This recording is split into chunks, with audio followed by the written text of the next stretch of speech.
Fox Sports. We are Fox Sports. We are Ohio.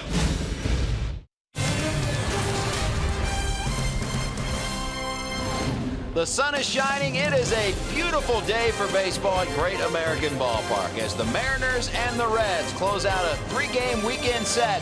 And it's coming up on Fox Sports Ohio. And hi again, everyone. Alongside the Cowboy, Jeff Brantley and Jeff Piecoro, I'm Jim Day. After last night's game, the Reds did a little house cleaning in the bullpen. We'll have those transactions coming up. But Cowboy, let's start with the guy they'll give the ball to today, and that would be Alfredo Simon. It's been up and down, but here at Great American, we've seen his best pitching. Yeah, I think if you look at the overall stats, Jim, they're not so hot. And I think it makes you look a little bit deeper. You look at the last two starts, especially that he's had here. 7 2/3, gave up 3 runs. The next start, 6 innings, 3 runs. And I think the biggest key with Simon, he's a veteran pitcher. He's been around a long time. He understands the pass and fail and really the issues that he had coming out of spring training. I think he can bounce back, but he's got a tough lineup to face today. It is lefty versus righty today, and the Reds have seen a whole lot of Wade Miley in the past. Yeah, the Reds saw him in a Diamondbacks uniform, and Wade Miley's a throwback. He's just one of those guys. He's going to be out there. He's going to pound the strike zone. He's coming after you the entire time. And he's thrown the ball really well in a Mariners uniform. Last time out against Baltimore, 6 innings of shutout baseball. Well, the Reds got shut out yesterday, and they had 2 key bats not in the lineup. They'll get those guys back today. Yeah, getting Jay Bruce and Zach Cozart back in the lineup, and you know how well Hamilton has been hitting in May, 298 for Hamilton. But look at those numbers over the last 9 games for Bruce. Cozart, boy, he's just had a phenomenal year, and if he can continue this, he's going to end up in the All-Star game. Jay Bruce swinging the bat awfully hot as well. Changing the makeup in the bullpens. New faces down there. Jeff Piecoro has that story when we come back. Reds and Mariners coming up.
Our award-winning lineup, only your Tri-State Chevy dealers.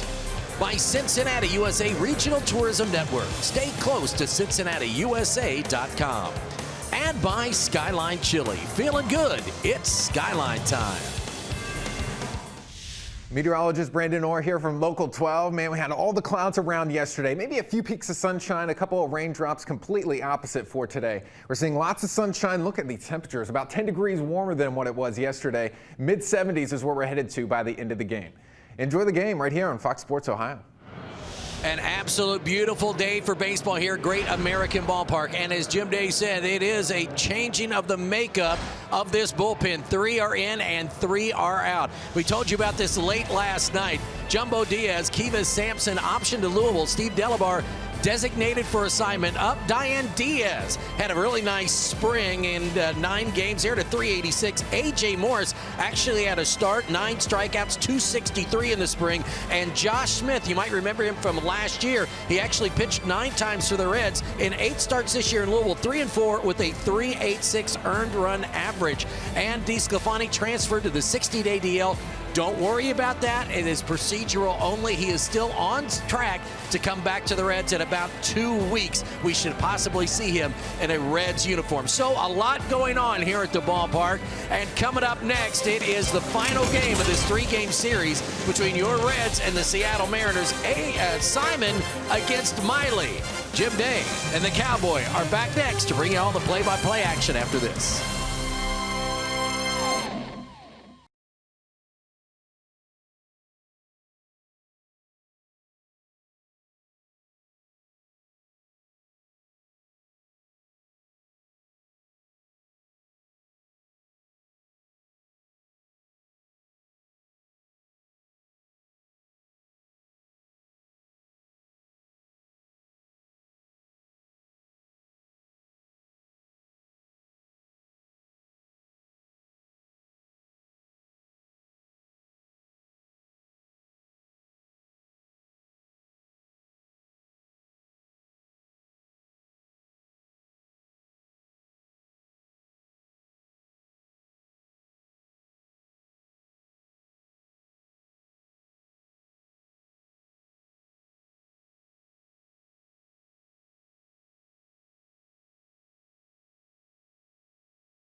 GABP.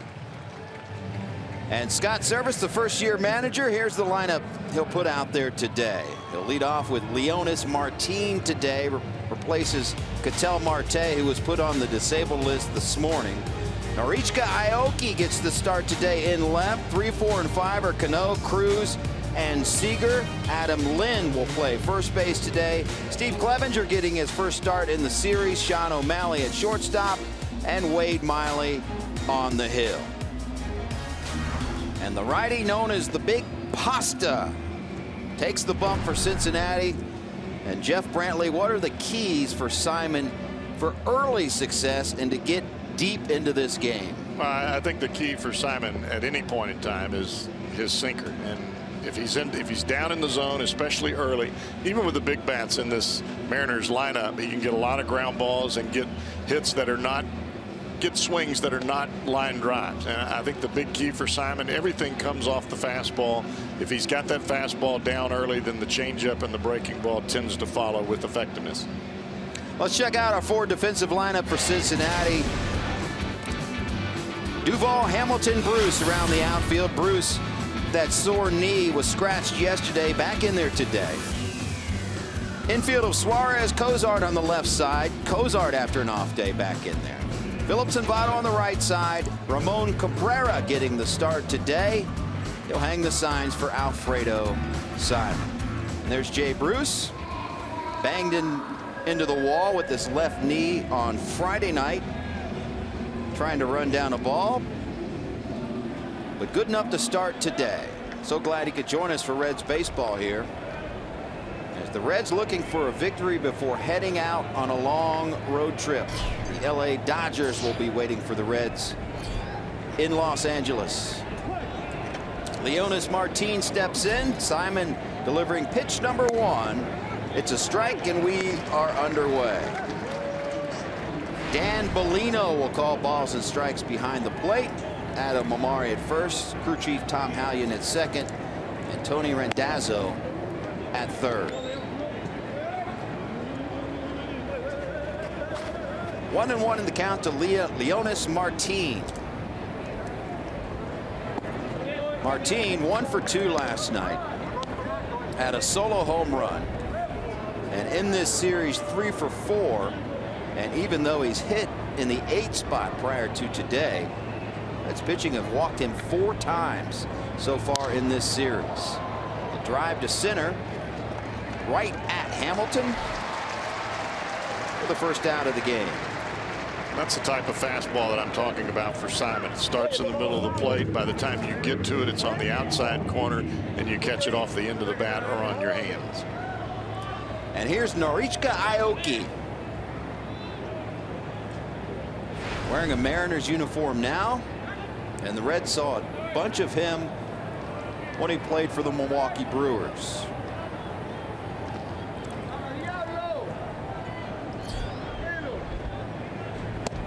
Pitch inside. He has faced Simon twice, 0 for 2 in his career. But his career versus Cincinnati above 300, 3 home runs and 10 runs driven in. Into center field, base hit.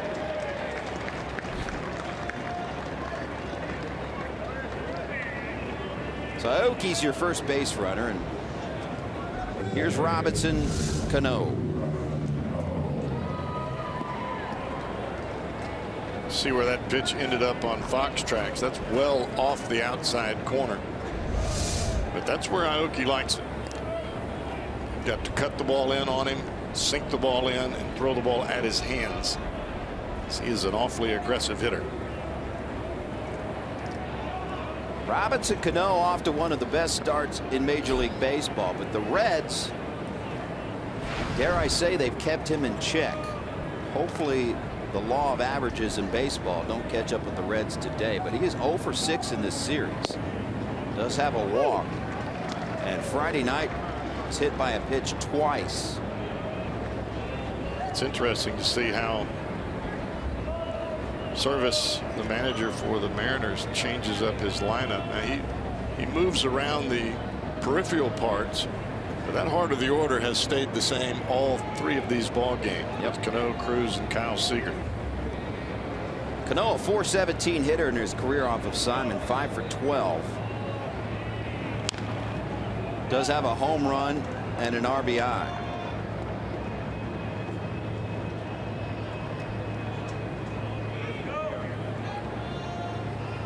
Just underway at GABP. Alongside the Cowboy, Jeff Brantley. I'm Jim Day. Thanks for having us on this glorious Sunday afternoon. Boy, it is beautiful. This is baseball weather right here. Finally. 0-2 upstairs.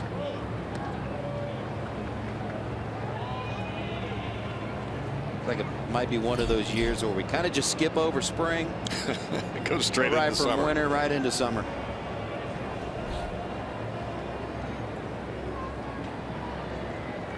ball, 2 strikes to Robinson Cano. The throw over. Aoki has 2 stolen bases on the year, but he's been caught stealing 6 times.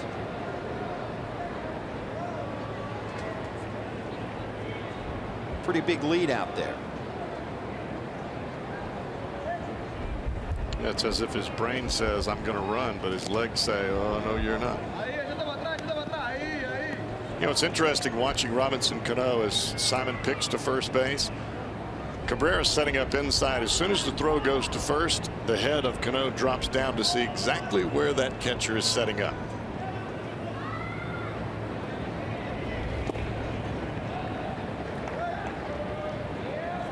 Two.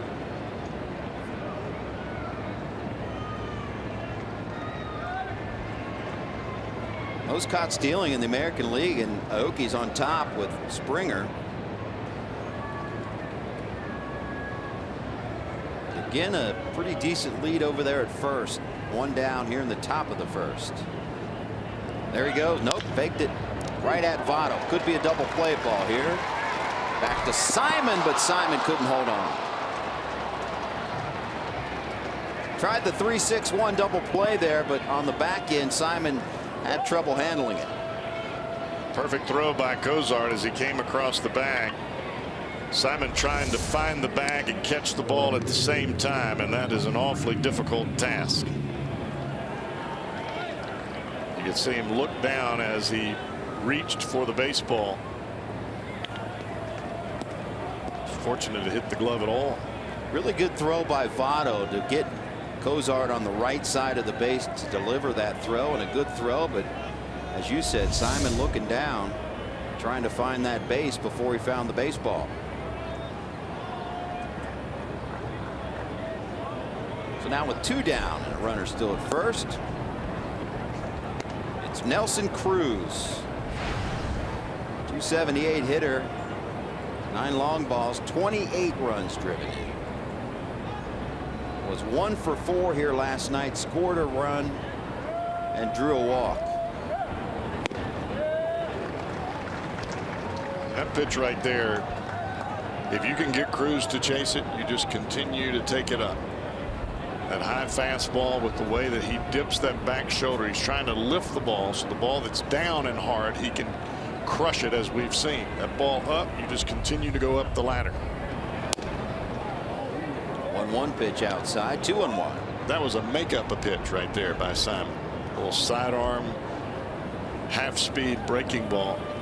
That's not normally in the arsenal of Simon. When you've got a hitter like Cruz at the plate, sometimes you just have to try to make something up. Do you like creative pitchers like that? On the fly, making it up on the fly. If you can command them. Kind of like Johnny Cueto. You know, Cueto, I think he makes up pitches with the best of them, but he's effective.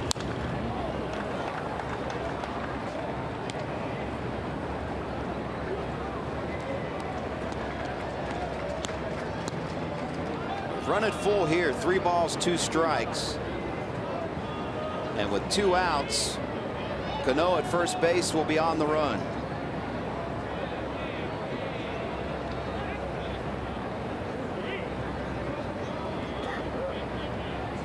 3-2 pitch. Fouled off. It was more of a light jog by Cano. He didn't tear out of there.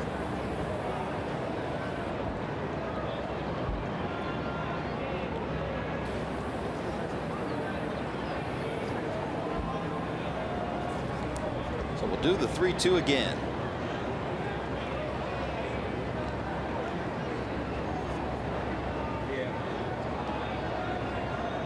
Long look in from Simon. Got what he wants, bringing it. Walked him.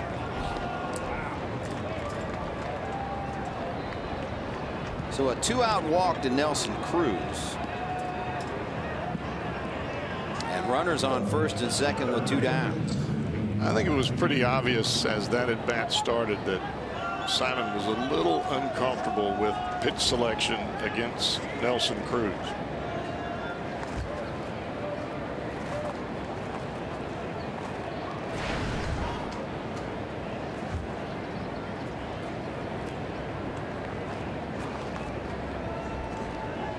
Kyle Seager 1 for 5 last night. He's 3 for 9 in the series. So in the month of May, Cano, Cruz, and Seager were on fire. And outside of the home run Friday night by Cruz, its pitching have done a decent job of keeping that trio in check. And Simon keeps him in check here. Bruce has it. Mariners strand 2. Reds coming up.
Hamilton in the 2 spot. Bono, Phillips, and Bruce. Suarez at 3rd. Adam Duvall in left field. Ramon Cabrera, day game after a night game, giving Tucker Barnhart a spell. He'll bat 8th and catch, and Alfredo Simon in the 9 spot. Here's lefty Wade Miley, 29 years of age now. Pounds the strike zone. Well, you'd really like to see the Reds get out a couple of runs early in this ball game, and it gives Simon a chance just to kind of relax a little bit. He looks like he's got his good stuff today. But if you're always on the mound worrying about giving up the solo shot costing you the ball game, that tends to wear on you as the game goes along. Well, you're going to see Wade Miley work quickly today. He is amongst, as Cozart rips one into left field. That gets down up against the wall. And Zach Cozart will stroll into second base with his 13th double of the season. Good start for Cincinnati. You may have to start calling him All-Star Zach Cozart here pretty soon. And this ball is tagged.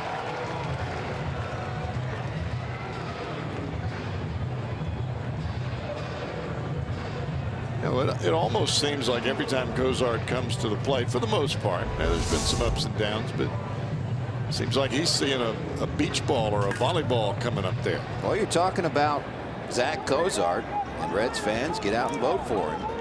Amongst National League shortstops, his batting average at .320 coming in 3rd as Hamilton pushes a bunt foul. 4th in home runs, tied for 4th with 5. Top 10 in RBIs amongst National League shortstops. His slugging percentage is 4th. 13 doubles now, 2nd. So he is amongst the leaders amongst National League shortstops in nearly every offensive category. And per usual, playing a solid defensive shortstop. Certainly warrants attention for the All-Star game. 0-2 the count to Billy Hamilton. Billy riding a 4-game hitting streak coming into today. We've seen some incremental progress, batting average up to 241. Slowly but surely, it looks like things are starting to settle in for Billy Hamilton. Well, that is a welcome surprise. Hits him.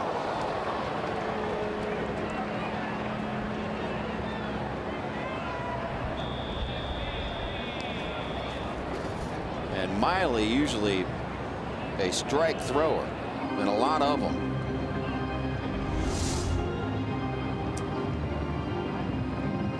Did that hit his bat? He's not going to first base, or is he waiting for the trainer? Nope. They did not call hit by pitch. The home plate umpire Dan Bellino didn't wave his hands into the air and point to first base. Brian Price is going to have a discussion with home plate umpire Dan Bellino. It looked to me like the ball hit directly off the very bottom of the bat.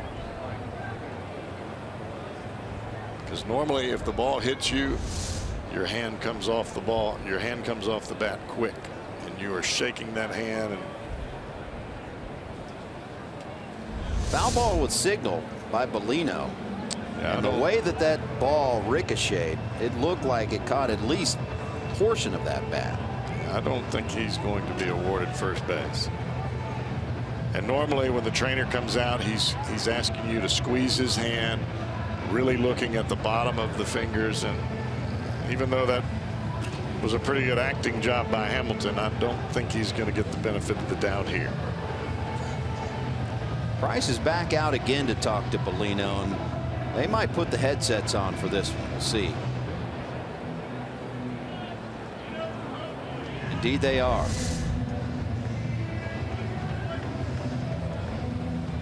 Looked like it got hand first. It looked like it caught just the edge of the batting glove when you look back closer to it.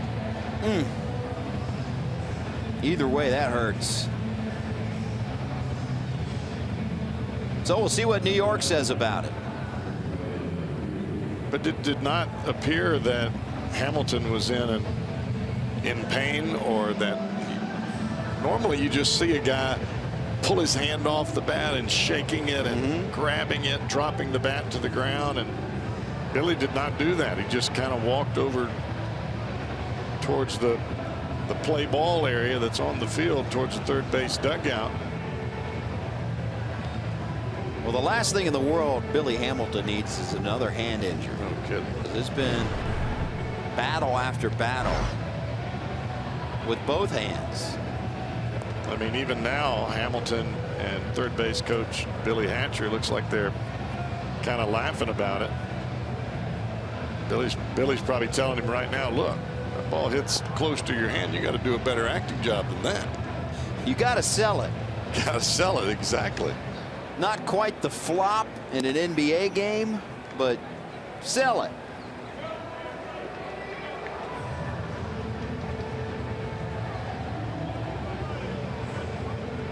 Well, if they rule that it hit him, it barely hit him.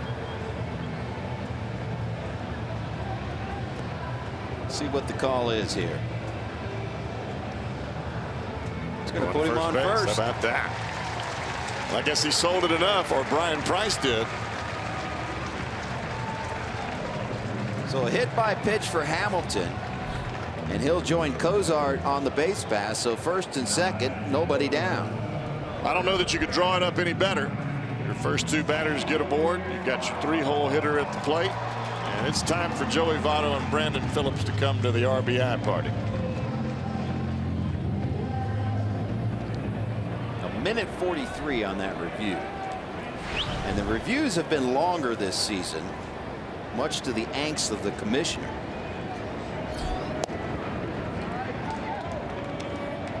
But 143, anything under 2 minutes will take.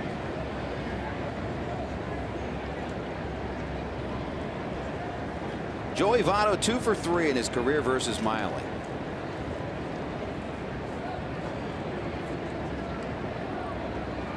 1-0 into right field. They're going to hold Cozart with no outs at third. So the base is loaded, nobody out, and Brandon Phillips. Well, if this was late in the ball game, you send Cozart because Cruz does not have a good throwing arm in right field. But you've got the bases loaded and nobody out, and your 4-hole hitter coming to the plate. I think you'll take that. Good to see Votto hit the ball hard and pull the ball. It looks like that's something he's been working on in batting practice as of late. Now, early in the season, he was working on trying to hit the ball to the left field side of second and getting inside of everything. But that did not tend to work too well, as opponents have just continued to pound Votto inside right on his hands. Greatest hitters make the biggest adjustments, and at least at that at bat, he made it.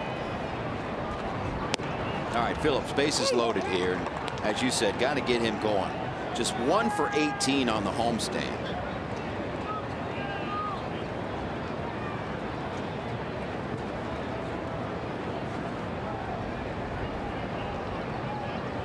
Three of them sitting out there. 0-1 pitch from Miley. Right center field. It gets the gap. It goes to the wall. 1-run score. 2-run scores. They're going to hold Votto at third. 2 RBI double. Brandon Phillips.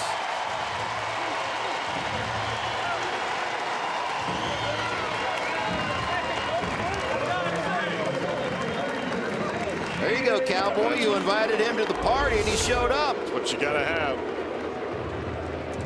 Cozart and Hamilton have been getting aboard with more regularity, especially for Billy Hamilton. Cozart has been doing it all year long. You get some production out of the 3, 4, and 5 guys with those guys on. Makes it a long day for the starting pitcher on the opposite side. I'm sure the Reds would like to tack on even more right here. Nobody out, second and third. Bruce back in the lineup today, and he's been awfully hot as of late. Pitching coach Mel Stottlemyre makes a brief trip to the mound.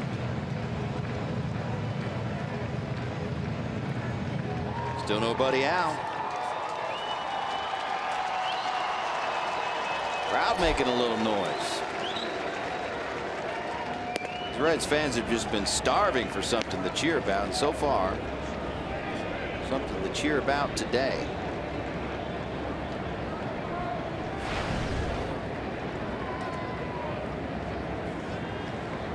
(1-0) check swing. 2-0. Bruce 1 for 6 in his career off of Miley, but that one hit was a home run. He can hit some homers off left-handed pitching. Now at a 2-0 count. Foul back. Ooh. Pretty good hack at that pitch. First 2 pitches of the at-bat were breaking balls, one up and away, one down in the dirt. Miley came right at him with a heater there. They've got the shift on Bruce with runners on second and third. Votto should be able to get a pretty sizable lead down there at third base, should the ball get away from Clevenger. The 2-2 pitch. In the air, center field. Votto will tag up. He'll come home. Sacrifice fly RBI. Jay Bruce. 3-0 Reds. It's more of a sacrifice bullet to center field. Indeed. But none of the Mariners outfielders have good arms. Aoki below average, same with Cruz in right field, and Martin about average in center field. First down of the inning. And still a runner in scoring position for Eugenio Suarez.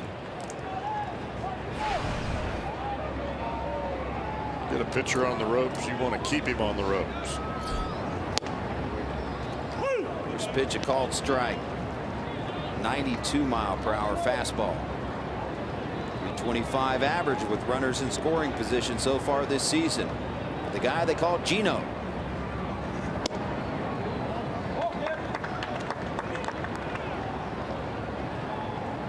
regardless of how hard the Reds hit Miley, he's not going to get rattled. He does not do rattle. He just continues to throw it in there. If you get him, you get him. And nor does Miley slow down his pace. According to Fangraphs, the 2015 leaderboard, he was the second quickest working pitcher in Major League Baseball last season, averaging just 17.5 seconds between pitches. Work quick, we like it.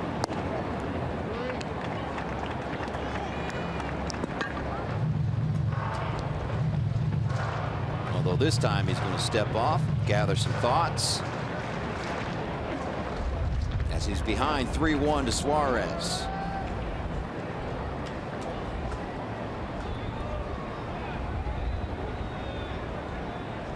Three-one pitch.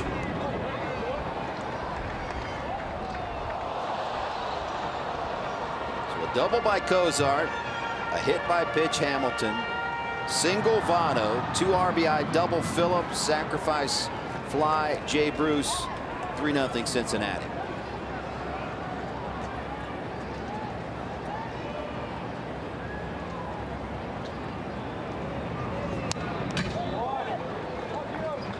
Suarez making Miley work.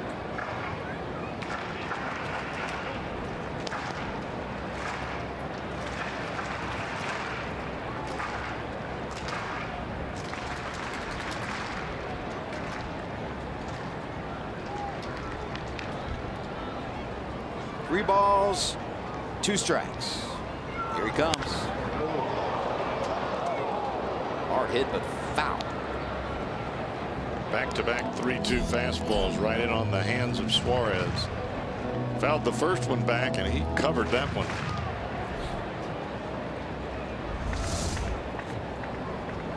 That's a rocket. Even the bat boy's bailing out. Ball boy, I should say.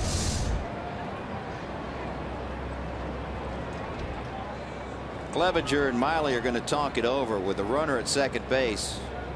Maybe Clevenger's telling him, let's don't throw that one again. Let's go away. Of course, for Suarez lately, give him a pitch out over the plate to hit. That's the ball he drives into right center field. Swing and a miss. Miley gets Suarez for his first strikeout of the afternoon. 2 outs as we check out our Ford defensive lineup.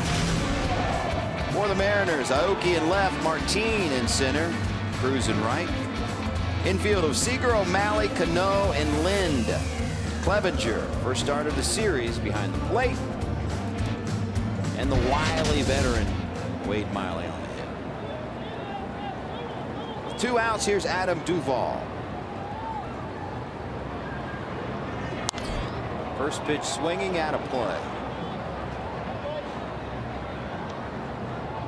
Adam has never faced Miley in his young major league career. 264 average, 7 home runs, 16 runs driven in.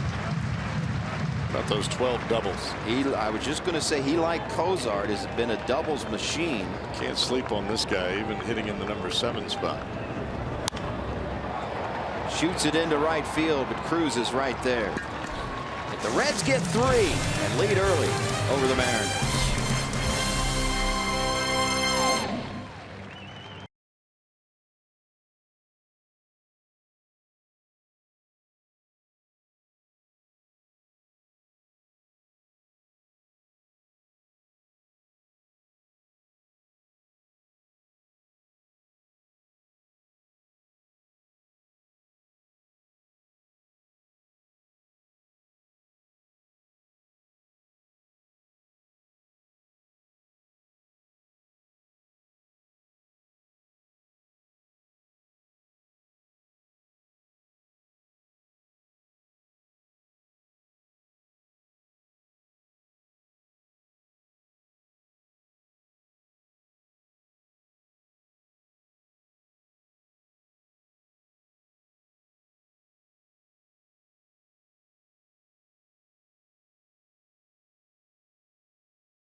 for our Elk and Elk storyline. Today's storyline is presented by Elk and Elk. The road trip coming up for the Reds. The Dodgers, 21-23, the third in the West. They've lost 4 straight. The first meeting there. Milwaukee, 18-25, fourth in the Central.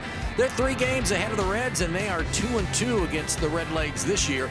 And then Colorado's at even 500, second in the West, 8-10 at home, and 2-1 against the Reds this season. Gentlemen, Long roadie ahead, facing those 3 teams on that really normal track. LA, Milwaukee, back to Denver. Well, that's the toughest place to end on any road trip, is in Colorado, especially on a road trip like that.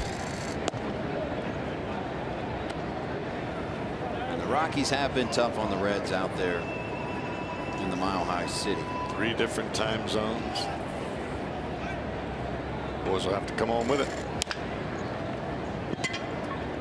Ground ball off the bat of Adam Lynn. Easy play for Phillips. The first out.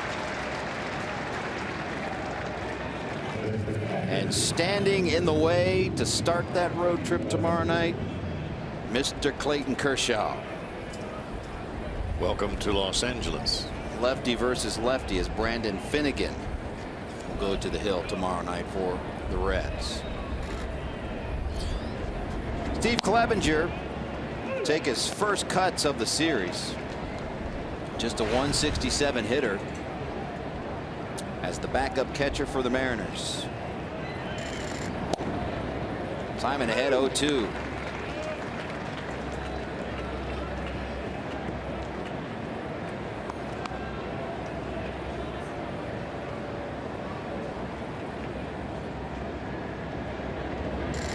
Swing and a miss. Down goes Clevenger. First strikeout of the game for Alfredo Simon. Put 3 runs on the board. You've seen the last couple of pitches from Alfredo Simon as he drops his curveball. This is a good one. Starts it right at the shoulder of the umpire, and the bottom falls out of it. But you get a 3-run lead, it relaxes you a little bit, allows you to just get extension. Then you just think about just getting hitters out. You don't worry about runs so much. And Simon, like a lot of the pitchers in all of Major League Baseball, there's been a lot of cold games to pitch in. And particularly for him, it just seems like there's that Ephus pitch. 54 miles per hour. How we looking? Like I said, you can make them up as long as you throw them like that. That was a beauty. Just missed with the 0-2 pitch. Little abbreviated split finger grip. Just takes a little off of it. Just kind of stops his elbow in motion. Ground ball to Phillips. 1-2-3 second for the Ephus pitching Alfredo Simon.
today's game. George T. Sedal, the third from Cincinnati. And George, I hope I'm pronouncing your name correctly. He's going to win that beautiful Tundra on display. For your chance to win in an upcoming game, see your Cincinnati, Northern Kentucky Toyota dealers.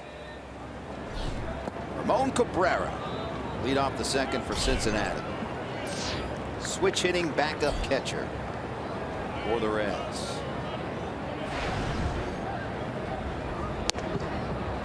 Reds sent 7 men to the plate in the first. Put up a 3 spot on Miley. Wade Miley making his 143rd major league start today. Cabrera chops one. No. 1 out. Miley, a Louisiana native. Hammond, Louisiana. Pitched collegiately at Southeastern Louisiana. He's a 2012 All-Star in the National League.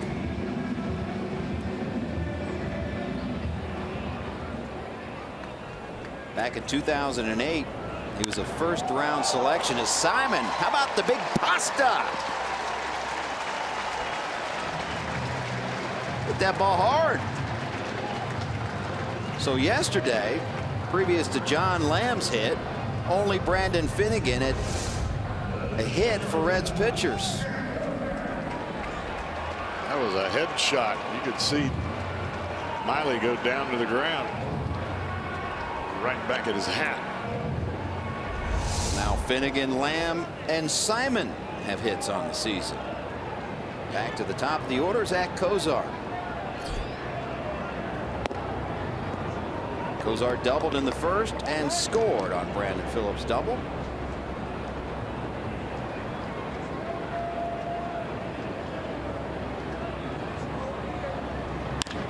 Cozart right at the shortstop. Simon gets back to first. Cozart continues to hit the ball extremely hard. He's been squaring them up from the get-go. Yes.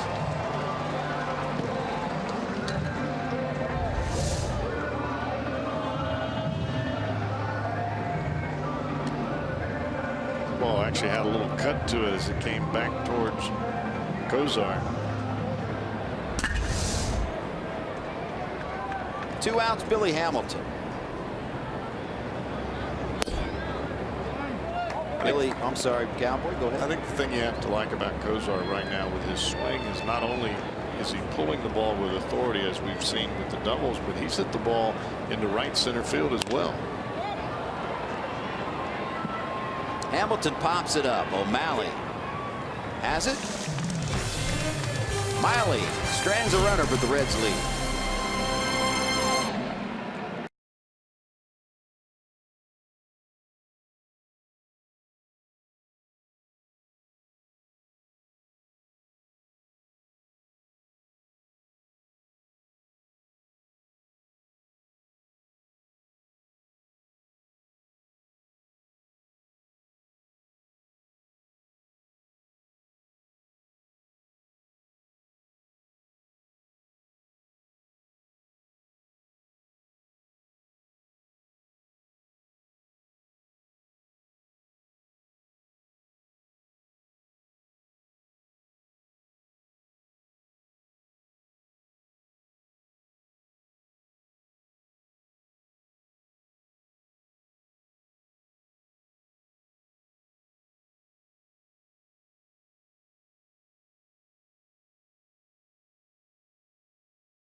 of the third.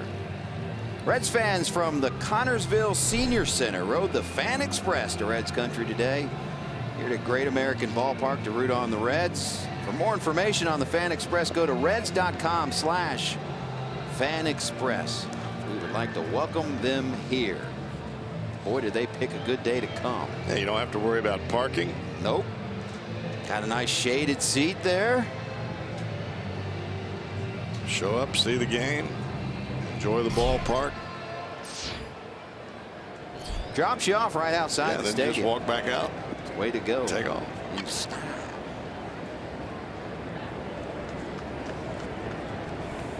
Wade Miley, the pitcher for the Mariners, lead off.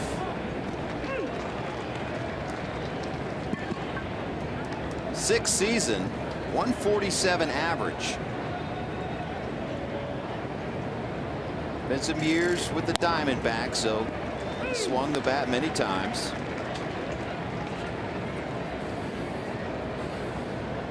And Simon ahead 0-2.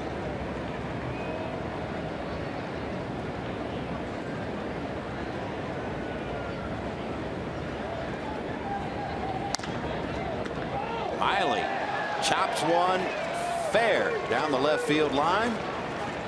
And they're going to hold him to a single. Nice job by Duvall. Reds had him played over there, but nice job by Duvall to go over there, get that ball and hold it to a single. First two pitches were inside, right on the inside corner. This one out over the plate. And even though Miley was late on it, got enough of the bat head to the ball to just hit it right down the third baseline. Nobody there.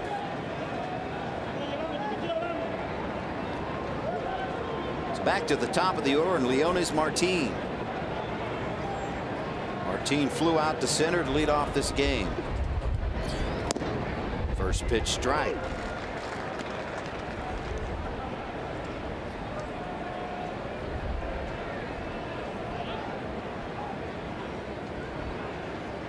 Martin now 1 for 3 in his career versus Simon. Ground ball foul. By the way, that Ephus pitch Simon threw last inning, 54.3 miles per hour. It's the second slowest pitch recorded in Major League Baseball this season of a non-intentional ball. Michael Wacha threw one 54.2. And Alfredo doesn't like when you call it an Ephus pitch. He says that's the split. It's just a slower version of his split finger. Dropped right in there. It's not like the Ephus, but Ephus pitch has been a popular way to call that type of pitch in the bigs for a long time, including that one Tony Perez hit out in the 1975 World Series at Fenway Park. Yeah, you don't want to overexpose it, but the object is to change speeds on the hitter, change the eye level, keep him off balance. You just don't want to pitch at hitting speed all the time. You either pitch below hitting speed or you pitch above, or you have a variety of in between. 1 ball, 2 strikes. Into right field, a base hit. First and second, nobody down. That looked like a split finger there from Simon that just stayed up in the strike zone. Ball didn't quite get down. You can see the split grip there. And this one just rolls right back over the plate. He didn't quite get on top of it enough to send it down in the zone. And Martin didn't miss it.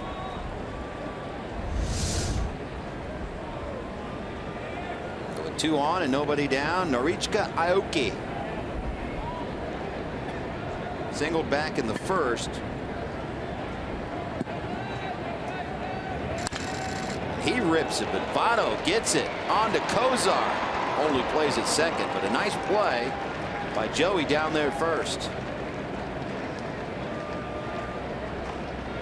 Simon was really hustling to get to the bag this time. It looked like the runner, as he slid into second base when Kozar had to get the baseball, he just couldn't quite get the throw off. Watch Kozar come across the bag, and the base runner is right where he's about to step. He just couldn't get loose.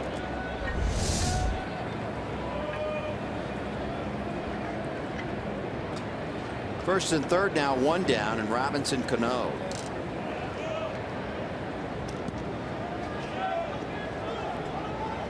Reached on a fielder's choice in the first.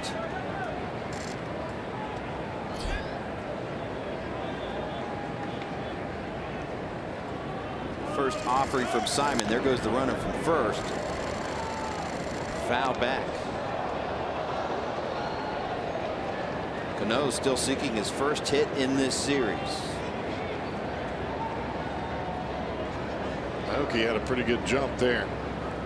But having been caught 6 times, if you're Ramon Cabrera, could really help your pitcher out here if he takes off for second and you make a spot throw right on the bag.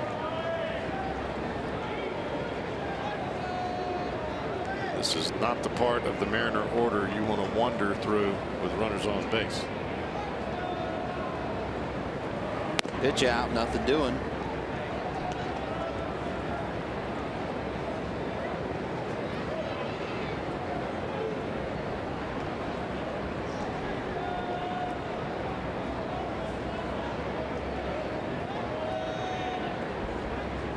One and one, the count to Robinson Cano.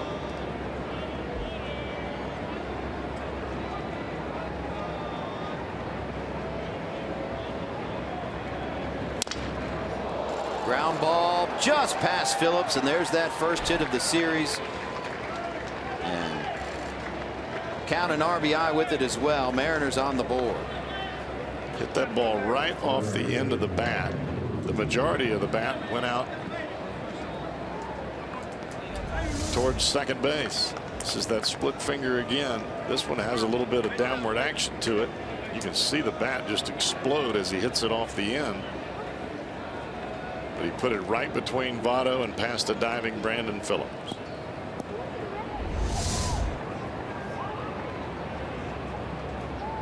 And he just continues to build up those road ribbies. 26 now.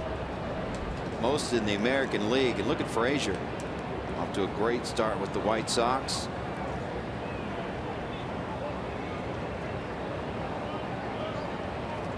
Still only 1 out, 2 aboard. And that ball gets away from Cabrera, and both runners will move up. Not helping yourself right there.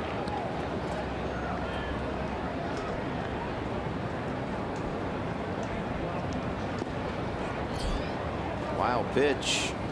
That's how it scored. So 2 runners in scoring position.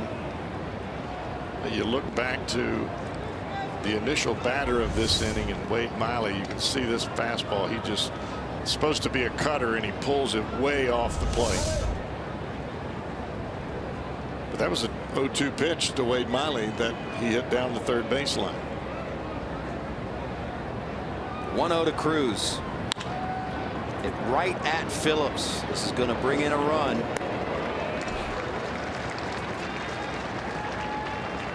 And the Mariners are within a run.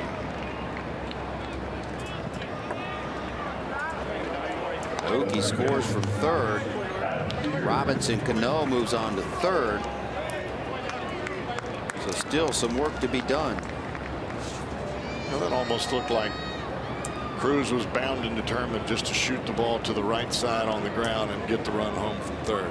Normally that's not the normal swing you see from Cruz. He's usually trying to lift and separate. It's good team baseball.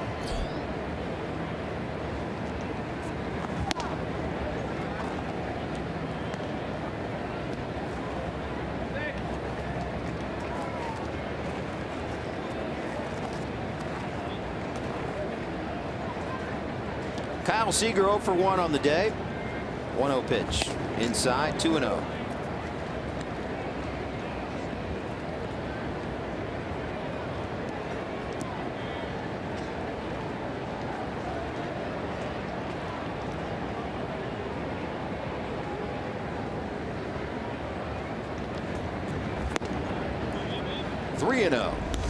Cowboy, here's Phillips being Phillips. Seager popped up to right. Brandon acting as though he's going to catch it. Check this out. All the fans are like, hey, hey, hey. Oh, Jay's got that.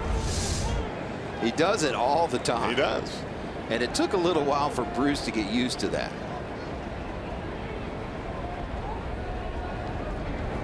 3-0 pitch, just foul. It's just one of those plays when your eyes are on Brandon Phillips as he goes back for the ball. You're thinking, oh, he's got it. Well, they're going to run together. They're going to run. And you start to get on the edge of your seat, and then it's just a routine pop-up. It takes any right fielder a little bit of time to adjust to Phillips because he loves to go out deep into the outfield. Because he can make that play. Because he can make the play, absolutely. So you've got to call him off a lot. Check swing, foul ball. I think that's what you want from your infielders. You want them to take the ball as long as they feel like they have a beat on it, and that's the outfielder's job. If the outfielder has the play and he can make it, you call the infielder off, whether you're in center, right, or left. But I don't want my infielders just not to go after it because they think the left fielder is going to get it or right fielder is going to get it. I want them to be aggressive. Count is full. 2 outs. 3-2 pitch. Foul again.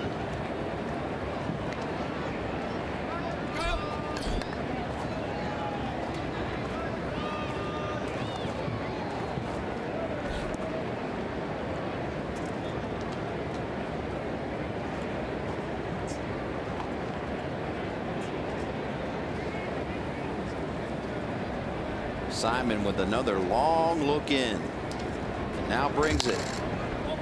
Popped up. Can Suarez get there? Indeed. In foul territory for the 3rd out. The Mariners get 2 and the Reds lead by 1.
At that day's game with Reds Live on Fox Sports Ohio. Reds Live is presented by Ray St. Clair Roofing. Reds off to Los Angeles.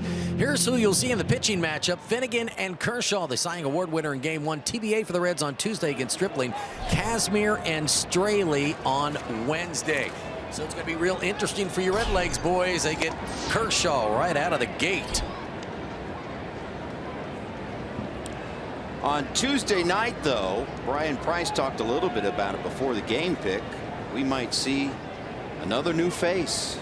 Yeah, it's probably going to be Daniel Wright. He was pulled from his start, and he's 1-0 with a 129 in 2 starts in 14 innings pitched, 10 strikeouts in Louisville. 6'2", 205-pound right-hander. So Daniel Wright will probably get the start on Tuesday. Well, we've seen him at Double-A, we've seen him at Triple-A. And combined 3-0, 0.79 ERA in those 10 games here this season. Yeah, he started the season in Double-A Pensacola. Yeah.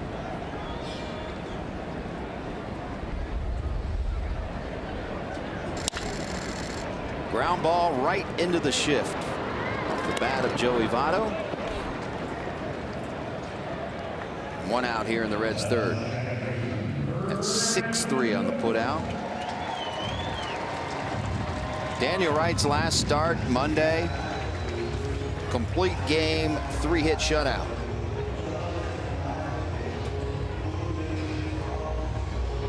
No walks, 8 strikeouts.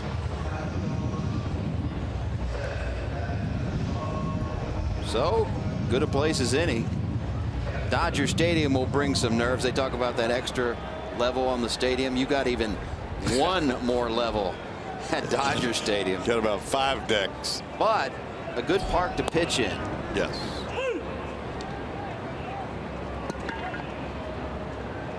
And if he makes 2 starts, he'll really like the park that he pitches in at Dodger Stadium, and maybe not so much in Colorado.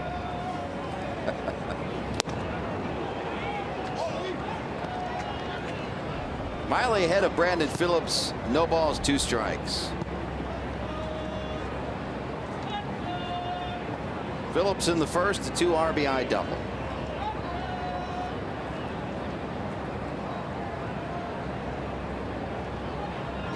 The 0-2, big cut. Down goes Phillips. Second out. Reds fans, be a part of Super Saturdays this season at the ballpark. Saturday, June 4th. First 25,000 fans will get a Reds tote bag. Catch all the action. Reds and Nationals for as low as $12 for tickets. Call 513-381-REDS or visit reds.com. Dusty Baker's Washington Nationals. Be nice to see Dust again. He's got those Nationals roped in there. Playing some pretty good baseball.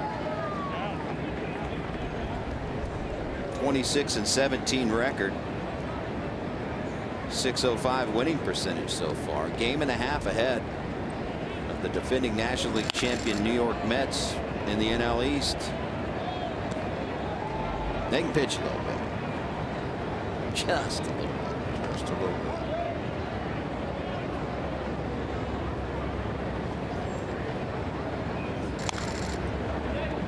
Jay Bruce has the other RBI in this game for the Reds.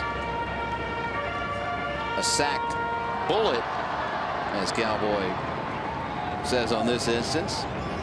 The center, RBI in the first. Yeah, talking about the Nationals, everybody's wondering when are the Reds going to bring Stevenson and Cody Reed to the big leagues, because both of those guys are pitching quite well in AAA. But there are other teams that are doing the same exact thing. Trey Turner, the shortstop in AAA for the Nationals. There are just about every scout you talk to says this kid can play in the big leagues right now and can help their club offensively. Well, everybody is trying to make sure that they do the right thing with their young players.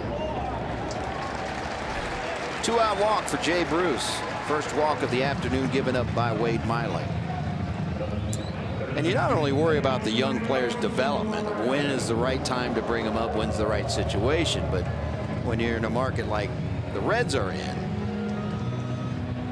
there's a business side to it. You've got to worry about service time, Super 2 money, and all that. I think it's across the board. I don't think it's just here in Cincinnati. I think it's everywhere. I think every club is concerned about what the early promotion of a player is going to mean financially to their club. And the ultimate example recently for Reds fans is Mike Leake. They brought him right to the big leagues. Had they not done that, had they waited later in that season, he would most likely be a Cincinnati Red this year. They would still have him under control. Some of those bigger market clubs have the wherewithal to sign that player to a long-term deal before they lose him. I don't know that the Reds have that. And that makes it difficult. You look at the Pittsburgh Pirates. Jameson Taillon, Tyler Glasnow, both of those kids pitching in Indianapolis. They're big league pitchers. They're big league pitchers right now, but they're in AAA. It's not just the Reds that aren't moving their kids. It's all over baseball. Yep. And you also have to take into account, right now the Reds are struggling. Do you want to bring players like that into a struggling situation? Is it worth it?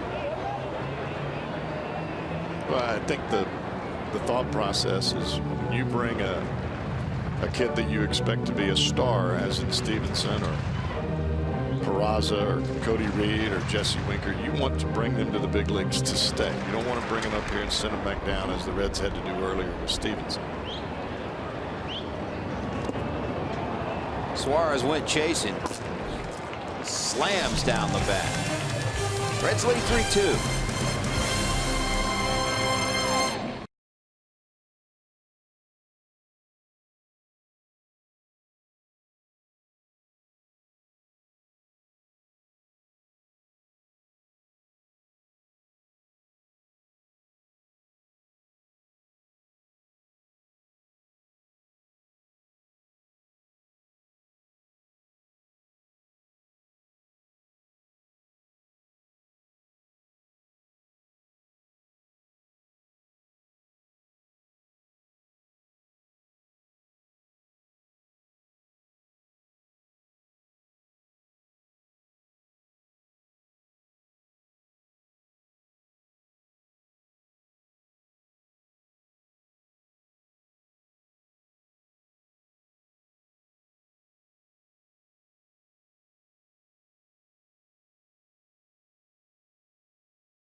Fireworks Friday at GABP. Friday, June 3rd. Cheer on your red legs when they take on the Nationals for as low as $12. And enjoy the best fireworks in the league presented by Coca-Cola. Tickets 513-381-REDS or visit reds.com. Alfredo Simon set to go to work in his 4th inning of pitching here, and he'll face Adam Lind to lead off.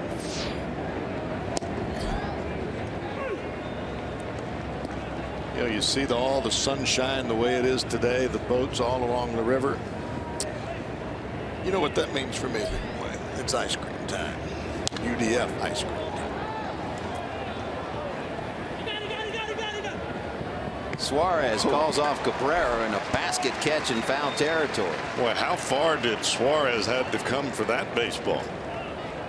That would have been a very difficult play for Mr. Cabrera had he had to backpedal to get to that one.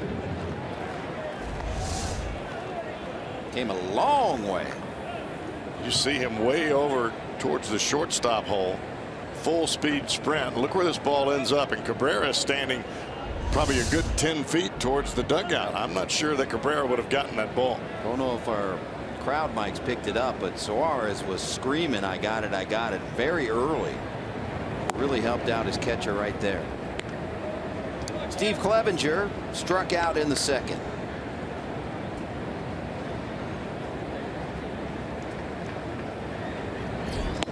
This Mariners club retooling nearly their entire baseball team. The way they hit this year, working the counts, working it deep, stressing on base percentage. Got to give some credit. Here's Scott Service in his 1st season as a manager. Got to give some credit to Edgar Martinez, their hitting coach. Lord knows he knew how to hit. Oh, and he took over midway through the year last year. Votto will take it himself. But Edgar in his 1st full season as hitting coach this year for the Mariners. And you want to talk about one of the sweetest swings ever. Man, 18-year major league career for the Mariners. 7 all-star appearances. Won 2 batting titles. And he was so good as a designated hitter that the Designated Hitter of the Year award is now named after him. It's the Edgar Martinez Award. Where do you stand on should a designated hitter be in the Hall of Fame? I think so. He's got the numbers. It's part of our game. I mean, if you're going to have the position, then those that excel at that position should be rewarded. If you're a designated hitter the entire year, does that mean you can't win the MVP? No. Yep. I can remember facing Edgar early in my career because we were coming up at about the same time. Just never, you know, you're coming through the minor leagues. I've never seen a hitter hit like that. I mean, that kind of patience. Now, I've seen some guys that could launch the baseball, but his patience was ridiculous. It was almost as though when Martinez would hit, you make a nasty pitch, a slider on the outside corner, you think you got a strikeout or a swing and a miss, and he just ticket foul. It's almost like he could do it on purpose. Sooner or later, you got to come in there, and he lets you know why you shouldn't. Sean O'Malley, clean single to center. A 2-out hit. Now the pitcher Wade Miley.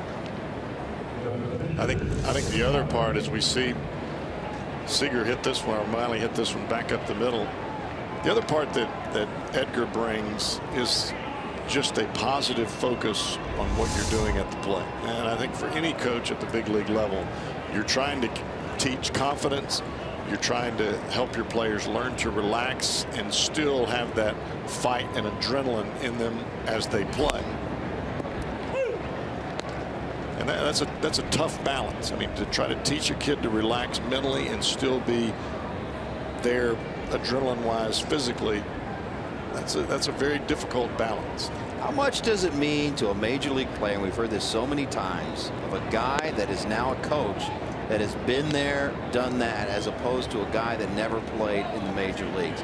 It is a factor, is it not? I think that it is. I don't know that it always is. Not always. I think a lot of it comes from the teaching and the conversations that you have with that coach.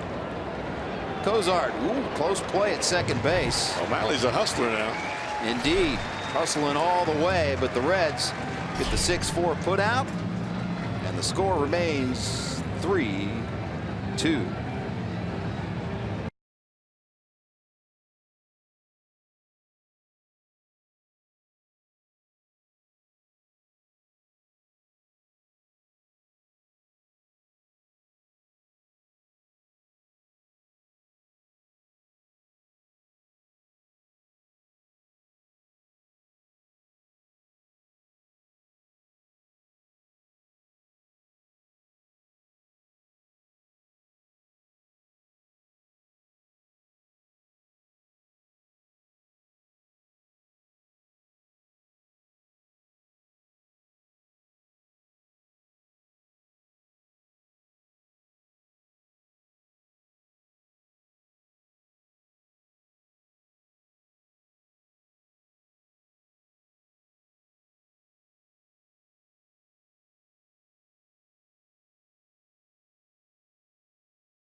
I was brought to you by your local Ford dealer, Ford Go Further, and by Cincinnati Children's, ranking 3rd in the country on U.S. News Best Children's Hospital.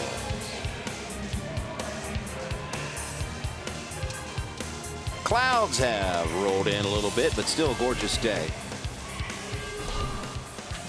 Partly cloudy, if you will. Just a reminder, as you enjoy a cold one at home, look forward to our Miller Time moment. Later in today's game, it's brought to you by Miller Lite. I like to think of it as partly sunny myself. Well, I'm just Jim Day, not meteorologist Jim Day, so I probably should have gone with partly sunny. I like to look on the bright side. Although the bright side is partly cloudy, actually. You're so bad. Well, indeed it is. Because if it's partly sunny, that means it's just a little bit sunny. If it's partly cloudy, it's just a little bit cloudy. I don't know. That's my interpretation of it. Gotcha. It's a beautiful day either way. Indeed. And the Reds have the lead, and that makes it even better. 74 game time temperature. Now that Oh, boy. is like we like it. And that is like we like it. Way gone. Adam Duvall, the Louisville Slugger. That was a long far one.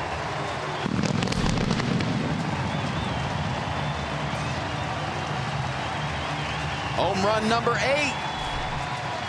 And the Reds lead 4-2.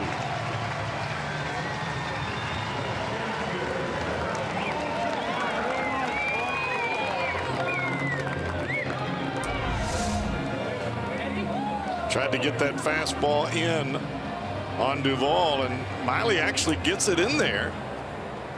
But Duvall is so quick and so short to the baseball now as compared to what we saw last year. A lot of times he'd get around that ball and pull it foul.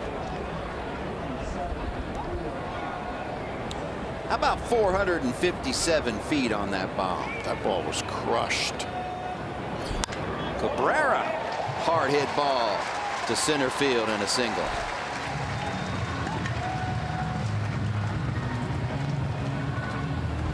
Watch how short and quick the hands get to the baseball. No loop in the swing, just straight down and through the ball. And Duvall is so strong, just getting it on the bat head. When he's short and down through the ball, that ball just has that backspin to it, and it just carries a long way.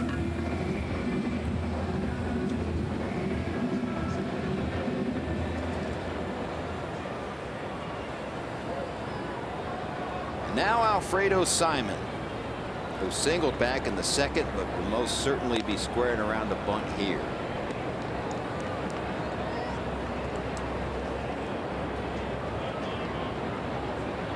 The ball Duvall hit was not a high fly ball.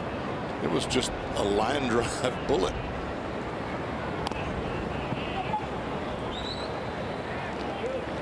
Now Simon right here has got to get this ball down and get Cabrera to second base. Every opportunity that you have to score, you've got to take advantage of it. The way Cozart's swinging right now, you want Cabrera at second. Gets it down. Miley looks at second base. Had a chance. Takes the sure out at first. Sacrifice 1-4. And a runner in scoring position for Zach Cozart. And he is our IGS bringing the energy feature. Talked about it earlier, but now these are updated numbers. 328 average, 5 home runs, 13 doubles now after that double in the first, and a slugging percentage of .535. Ranking amongst the shortstop leaders in the National League in most offensive categories. He's got one sitting out there here in the fourth.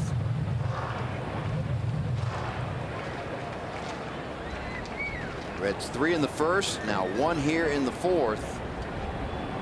And lead 4-2, and Cozart hits it hard again, but right at the third baseman. That's tough luck. Zach continues to hit the ball hard.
Raider coverage of baseball. And today we're going to take a look at the top prospects and their stats. Jesse Winker in Louisville AAA at .262 with a couple of home runs. Robert Stevenson 3-2 with a sterling .280 earned run average. Cody Reed even better, 2-2 with a 2.08. Amir Garrett at AA Pensacola 3-3. Look at that, a 1.5 run earning. And of course we've seen Jose Peraza, what he can do at this level. AAA's at .289, 6 stolen bases. Expect to see all 5 of these players sometime this season, gentlemen. Well, it'll be nice to see, and once you get those, we're assuming Reed and Stevenson will be up here to start at some point this season. Once you get those guys back, we talked about it yesterday, the positive effect it'll have on the bullpen. Well, if you add those 2 guys along with Bailey, DeSclafani, and Raisel Iglesias, and that's 5 starters just there. Now, granted, you've got Brandon Finnegan, who's starting, he's throwing the ball pretty well. Dan Strelly throwing the ball awfully well. So you're only going to have 5 starting spots. Simon's got to hurry. Just gets it. Pretty good bunt by Martin, but Simon, and he got a spin ball too when that ball hit the grass. Simon did a nice job. Martin does not want to leave. He thought he was safe. And I guess they'll challenge this one. So we'll see.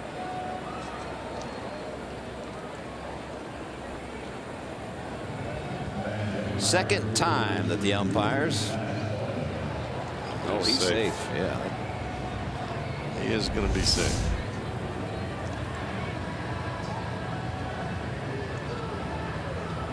And I don't know that there's anything different than Alfredo Simon could have done there. He got off the mound quickly, got to the baseball, but as you said, the ball came off the bat and had backspin, so when it hit the ground it just stopped. It didn't continue to go.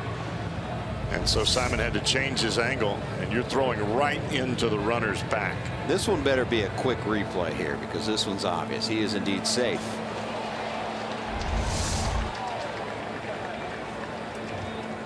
Well, we don't like the outcome, but we like how quickly they decided.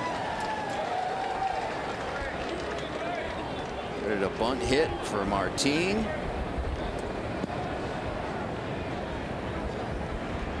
Here's Narichka Aoki. Aoki singled in the first, reached on a fielder's choice in the third, and scored.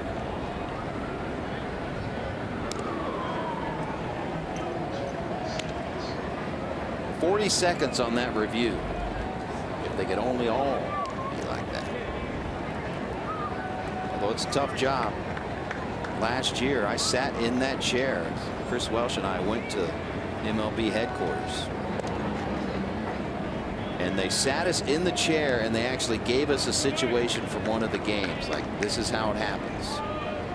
And I want to tell you that time, I mean, we're like, okay, give me one more look. No, I'm not. Are you absolutely sure? I'm not absolutely sure. Let me see this view. And then all of a sudden they said, all right, you're 2 minutes in. And it seemed like I just started. The clock just started. And they said, you're 2 minutes in. So I have a little bit more sympathy for what those guys go through back there in New York. It is not easy.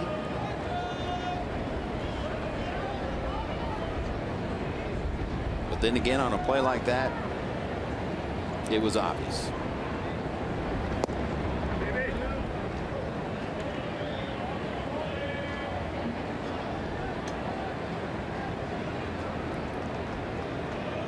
Two balls, no strikes to Aoki.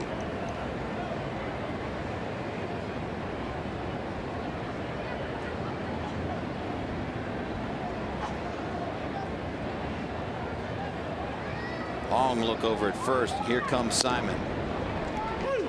In there for a strike. Simon doing everything he can do to try to keep Martin stationary at first base, because Martin wants to run. He can run. Martin with 7 stolen bases on the season. He's been caught stealing 3 times.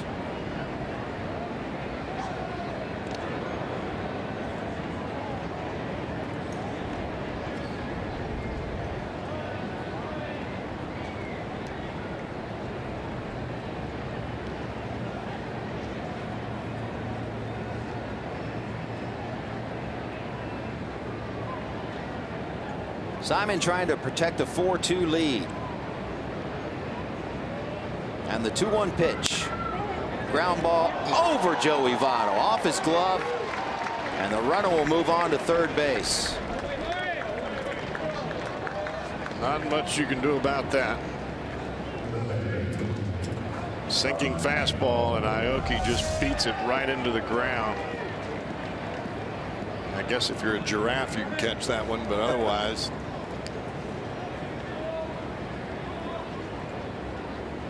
That is about as high as Votto can get up, and he timed it well. Yeah.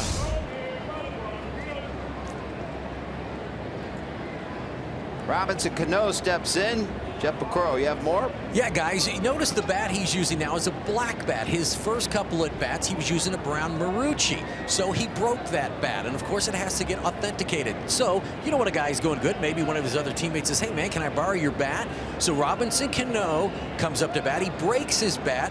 The authenticators look at this and go, that's not a Robinson Cano signature. Who is this? So they look it up, and they look at it. Maybe the reason he's got 38 RBIs, Albert Pujols bat.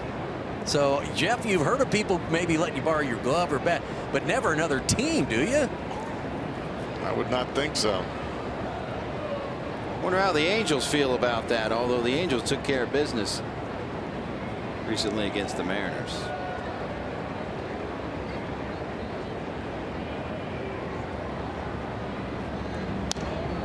Cano fouls it back. So, you know, they authenticate those bats and then they sell them for charity. So you can get a double dip there. I mean, you got Cano used it, but it's a Pujols bat. So two of the best players we've seen in this generation. That one might go for a hefty price.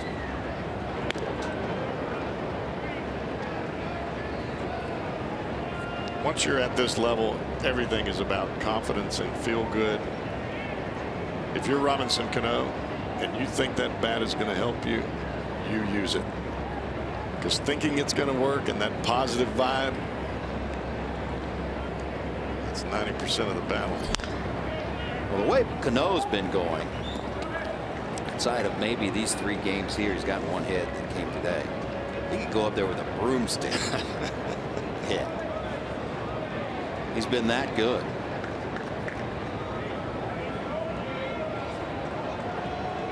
Well, the way that bat shattered the first time up, it looked like a broomstick.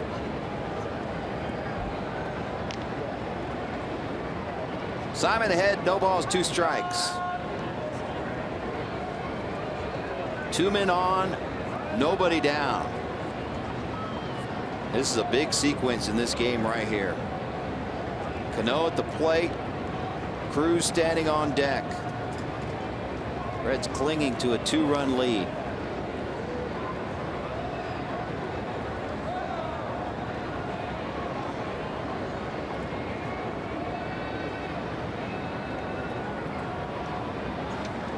Yeah, I remember so many hitters talking about the grains in the wood. They wanted the bigger grains, not the thin ones. They tend to splinter. They wanted a knot in the bat right in the hitting area. And now they laminate these things so tight that wood is hard as a rock. Yep.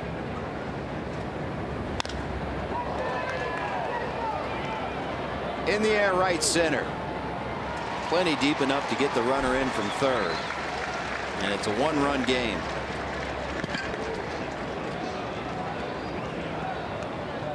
So are we saying that if he had had Pujols' bat, that would have gone out? It might have.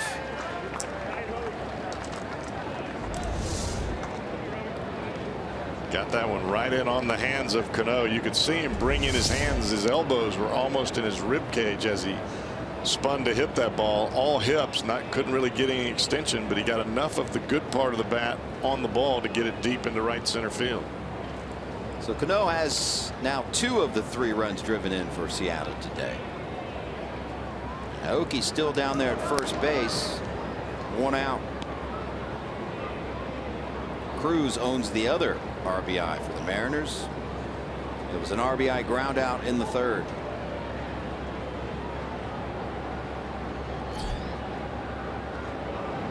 Simon way outside. It's away from Cabrera, but he keeps it close enough to keep Aoki at first. Every once in a while, we've seen it a couple of times now. Simon wants to cut the ball away from a right-handed batter, and he just pulls it off the plate. Now, the last time that ball went out there, it went all the way to the backstop. 1-0. 2-0.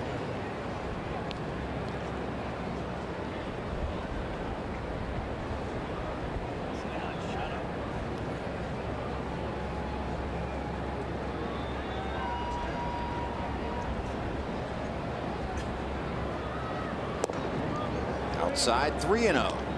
Every pitch that Simon has thrown to Cruz has been either on the outside corner or well off the plate. He does not want to come in on him at all. We're in inning 5. That pitch count at 77. 3-0 offering. Swing and a miss.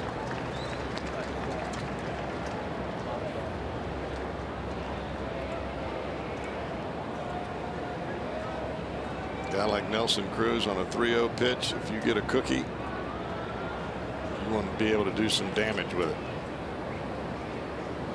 Now the 3-1. And for the second time in this game, Simon walks Nelson Cruz.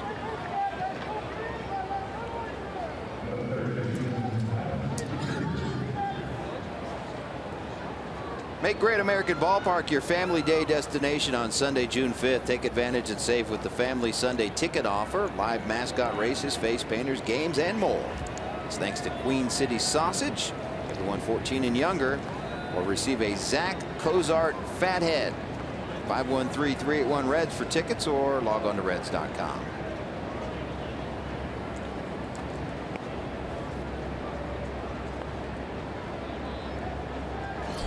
Still only one out. First and second again for the Mariners. Kyle Seager at the plate. I don't think Zach's going to like you calling him fathead. Well, I don't know if you've looked at my melon, but I've been called a fathead many times. You just got to roll with it. Oh boy. That's a base hit. That'll tie up the game at least. Hamilton cuts it off and holds Seager to a single. Ball gets away. Now Seager's going to go on to second base. That's going to end up being an error on Billy Hamilton. Brandon Phillips to stop that ball. So Kyle Seager does the damage.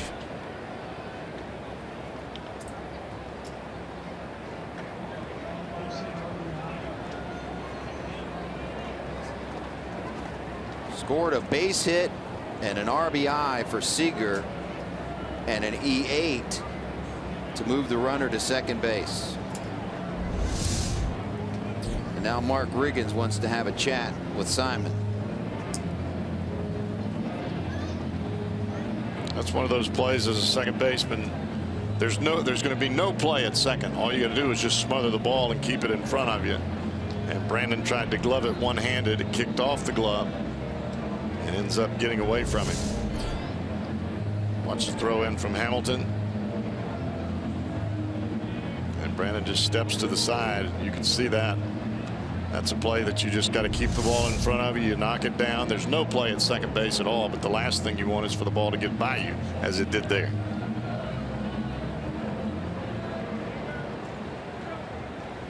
One out, second and third for Adam Lind.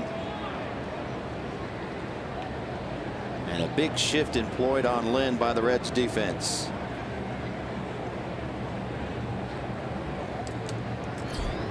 Cozart playing on the right side of second base. Phillips is in short right field. And Suarez the only one on the left side. Lind 0 for 2 this afternoon. A 1-0 pitch from Simon. 2-0.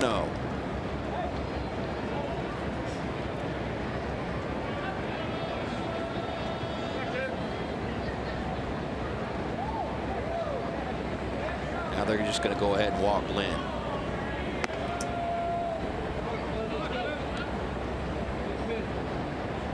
So with the intentional walk, Mariners have the bases full. Third walk of the game for Simon.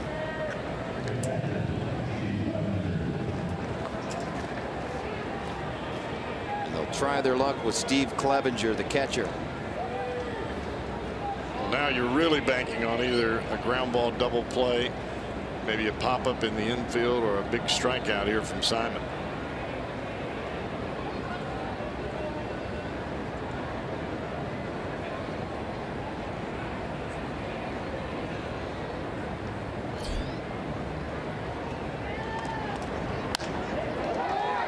Into left field, a base hit, and they're going to send the second runner home. Throw to the plate. They got him, but not before Steve Clevenger delivers a go-ahead RBI single. Pretty nice play to cut down that second runner. Sooner or later, teams are going to stop running on Adam Duvall. Not only does he have a strong arm, but he is very accurate.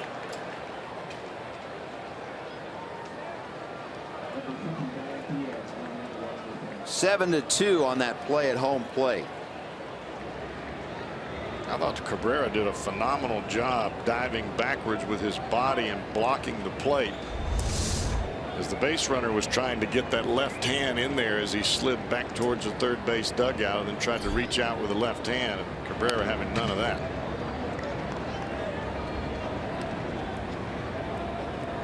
So a three-run fifth so far for the Mariners, and they have taken the lead in this one. Sean O'Malley in there with 2 outs.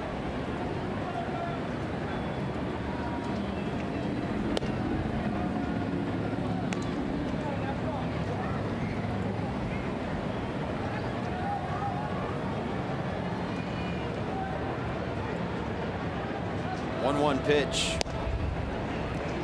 Strike 2. We talked about the new faces in the bullpen, and one of them is warming up. Diane Diaz.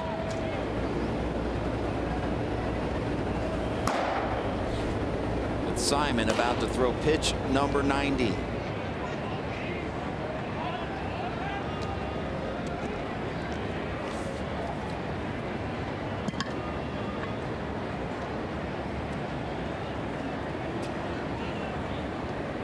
This is the 8th man to bat in this inning. Hard hit ball backhanded by Phillips onto Cozart. Pretty play. But the Mariners have retaken the lead in this series.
5-4 over the Redlegs, and it's play ball weekend. Major League Baseball and USA Baseball have that play ball initiative. And today before the game, over 1,000 youths from the Reds RBI League and the Urban Academy were all here at a big parade around the ballpark. And again, that initiative so important to baseball all over this country, just trying to get kids to play baseball again. And they had a blast all weekend long here at the ballpark. And as I said, 1,000 of these kids, and there you see a bunch of them are all here, and they are rooting on their Redlegs, who are behind 5-4. Jeff, Cowboy, and Jim Day upstairs to you. That RBI program stands for Reviving Baseball in the Inner Cities. And no one does it better than the Reds Community Fund, headed up by Charlie Frank. That Urban Youth Academy, Roselawn, Primo. best you're going to see. And what I like the most about it is there are kids, and we talked to a couple of them last year during the telethon we do. They go there to do their homework. They not only have instructors there and coaches there and mentors there, but they have people that help kids with their homework. Yeah, I think sometimes that gets lost in the baseball aspect of it. But if you're gonna play ball and continue to play through high school, you still have to make your grades. Yeah. And I think that's part of what has really drawn not only other major league clubs, but even cities that don't have major league clubs that would like to have an academy like that. They've come here to visit. I know they did from my hometown in Mississippi, to try to figure out, okay, how exactly do you do this, and what kind of programs do you have in place, and what are your facilities? Well, I tell you what, I mean, I've met those kids firsthand, and there's a few in particular that came from a splintered household, weren't getting a lot of help at home, didn't have good grades, who are now success stories, not only turning around their academics in high school, but are now in college. Well, I think what it does is it reinforces the positive, not only from the baseball field, but in all aspects of life, whether it's your personal feelings about different issues, whether your grades, whatever it may be. But you've got somebody there that you know you can count on that's going to be there every day. And I've met a lot of the coaches and mentors out there as Clevenger have a visit with Miley. They love these kids. You know what? I look those guys, and I hope they don't think I'm just giving them lip service, but I look them right in the eye and I say, thank you for what you're doing. Charlie Frank and his staff get a lot of credit for what they're doing, and they should. But at the grassroots level, it is those mentors, it is those coaches that are there every day working with those kids on the field and off. That's really the backbone of the program. And I look them right in the eye and I say, thank you for what you're doing. It is not going unnoticed. Hamilton, hard hit ball into left, and that will fall in front of Aoki. Leadoff single, Billy Hamilton. And now we'll see the chess match between the lefty Miley and the base stealing Billy Hamilton. Looked like a breaking ball that spins up in the strike zone, and Billy got on top of it enough to get it into left field. You could see Hamilton really pull his hands in there instead of getting around the ball or popping it up or maybe getting on top too much and chopping it into the ground. He centered it. Nobody down. Here's Joey Votto. This will be a tough assignment, though, for Hamilton to steal, as Wade Miley is one of the toughest in the business on batters, on base runners, I should say. Opposing base runners have been successful on just 16 of 38 attempted steals in his career. 13 of 33 since the start of 2012. That's just a 37%. And he has picked off 19 opposing runners since 2012. Votto hits it right to Cano. But they can't turn the double play.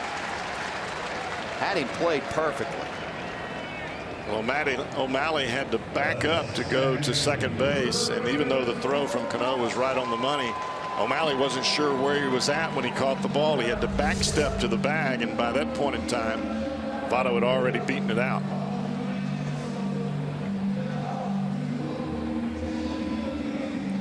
As a shortstop, you're used to that momentum coming across second base and the ball carrying, or your body carrying you towards first base. He had to come back to the bag, find it, and then throw dead. Just couldn't get the ball out of the glove in time. Now Phillips. First pitch outside.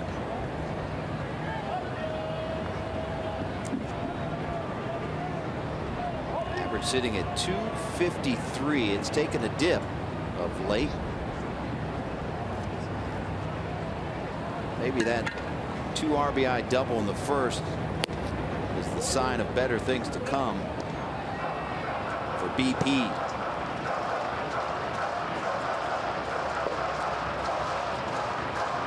Reds trying to avoid the sweep. Took a 3-0 lead in this game. Led 4-2, only to see Seattle score 3 in the 5th. Big cut. Miley has thrown Brandon a steady diet of changeups since the double back in the first inning. Struck him out on back-to-back changeups in the third. And that was a changeup there on the 2-0 pitch.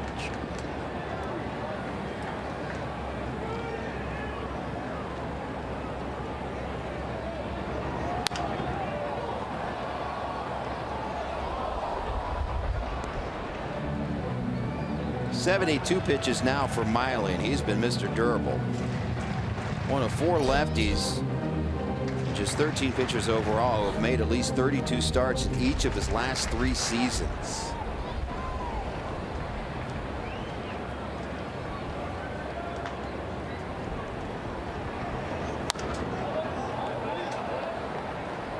You look back at that first inning when the Reds put 3 runs on the board. The first 4 batters of the game reached against him. The starting pitchers would fold up at that point.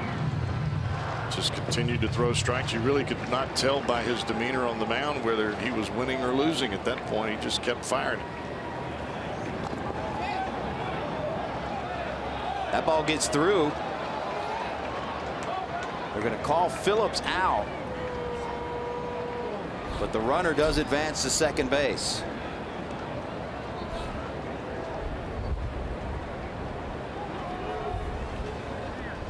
And out comes Brian Price, wanting an explanation.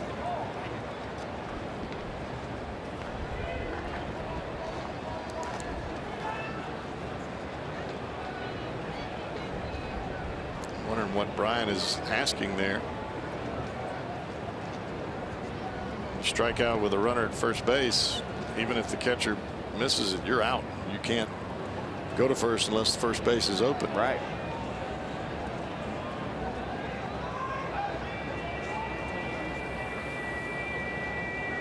Take another look. Slider down and in. It bounces right in front of the plate. Phillips got the bat on the ball. He fouled it. It looked like he hit the ground.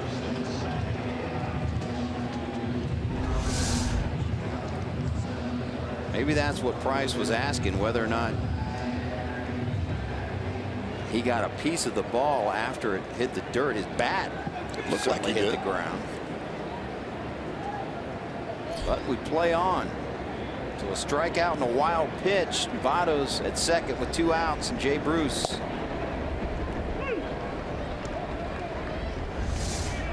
Watch the ball bounce in front of home plate, and it looked like the ball hit Brandon's bat. Certainly did. I would think that would be a foul ball. Well, you got to pick your poison there, I guess. You do have a runner in scoring position out of it, but you gave up an out. I don't think you want to give up an out on that. No.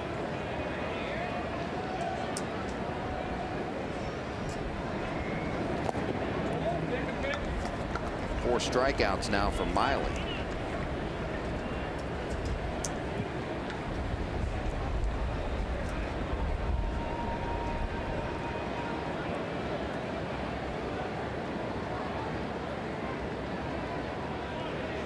Miley wants Clevenger to run through the signs again.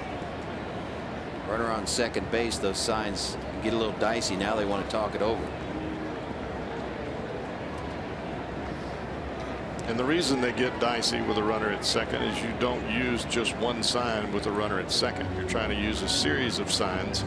So the runner at second base can't relay the sign to the hitter at the plate. And yes, that does happen.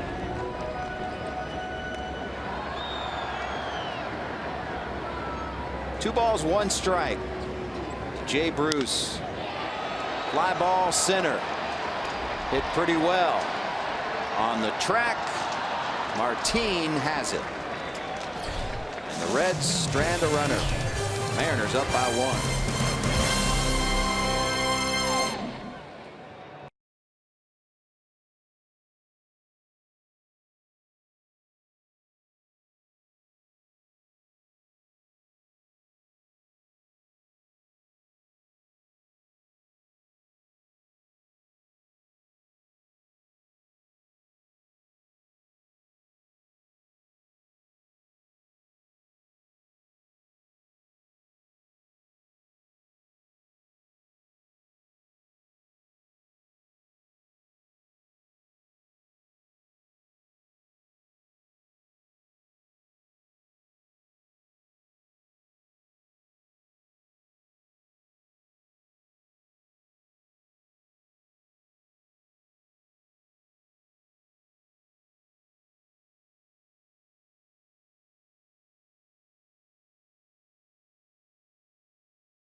The board in the first.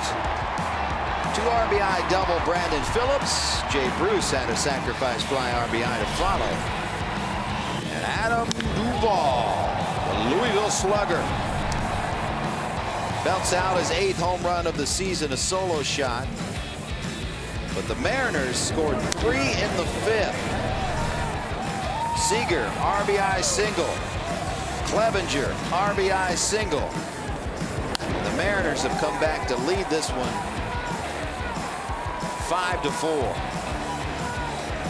Trying for a 3-game sweep over the Reds. And we are about to see yet another major league debut from your Cincinnati Reds. On to relieve Alfredo Simon, Diane Diaz. And you look at Diaz and there's your numbers. I mean, those are outstanding numbers. He is pitched out of the bullpen pretty much the entirety of his career. And even some of the numbers that you look back from years ago when he was not with the Reds, awfully good numbers in the minor leagues, just has never been afforded an opportunity. He's never been a closer, not the starter. He's just pitched kind of in a middle setup role, but he's been awfully good everywhere he's been. Well, he almost made the club out of spring camp. Yeah, he's not a big strikeout guy, but he induces weak contact and he doesn't walk a lot of people. And my estimation, you just want to get outs. I don't care how you get them. Well, it took him a while to get here. He's 27 years of age.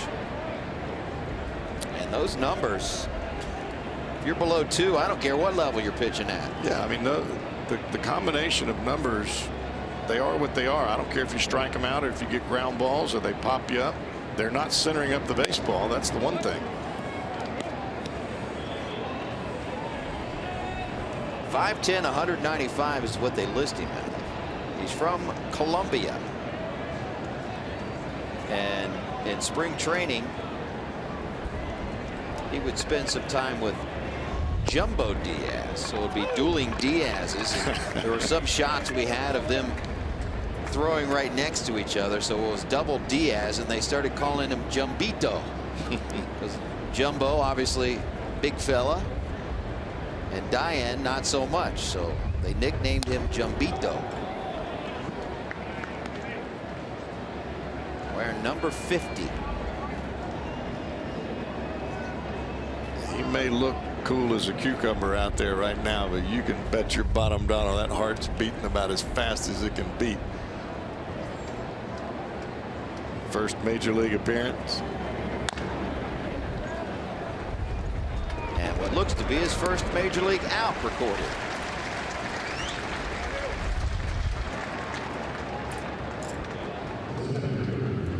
But now he has to deal with the top of the lineup and Leonys Martin.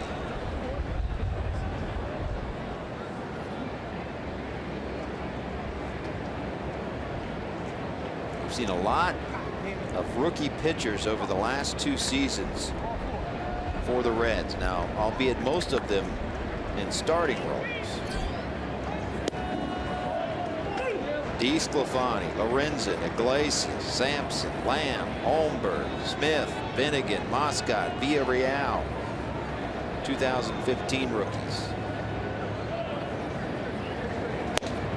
So far this season, Adelman, Cotham, now Diane Diaz, Drew Hayes, John Lamb again. These are all guys with status as rookie pitchers. And we're going to see a few more. Add Lane Thompson to that list. Robert Stevenson.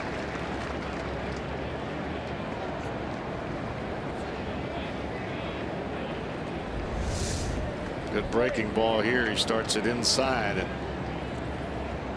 Martin just swings underneath it. I mentioned some of those guys twice because just because you pitch in a calendar year, as he gives up a base hit here to Martin, does not mean you do not still have rookie status as far as major league service time.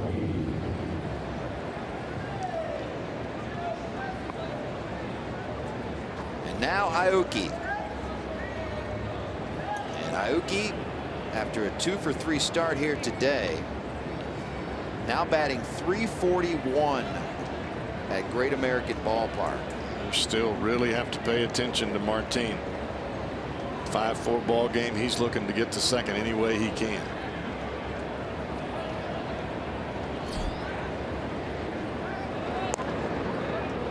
Martin, 7 stolen bases on the season. As we said earlier, has been caught stealing 3 times. That .341 average at Great American Ballpark in Aoki's career, highest for him of any park in which he's had 50 or more plate appearances. So he, like many hitters, likes to hit here.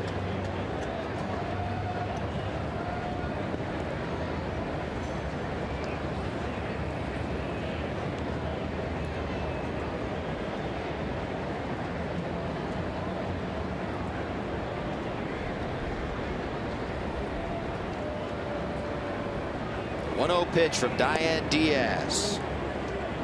2-0.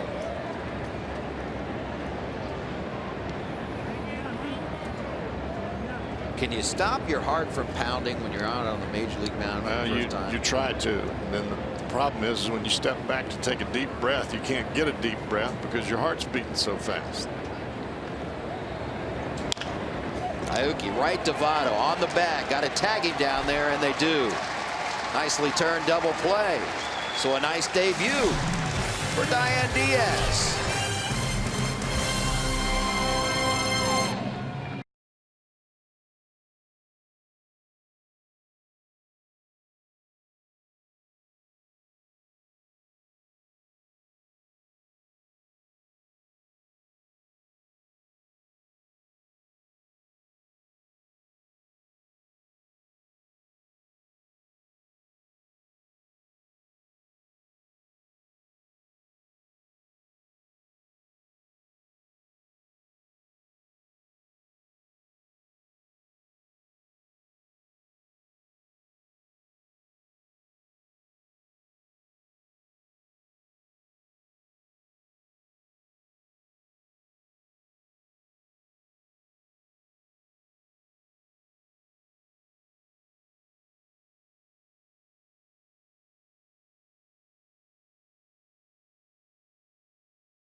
Post-game edition is brought to you by Performance Kings Honda. We'll hear from the manager before anyone else.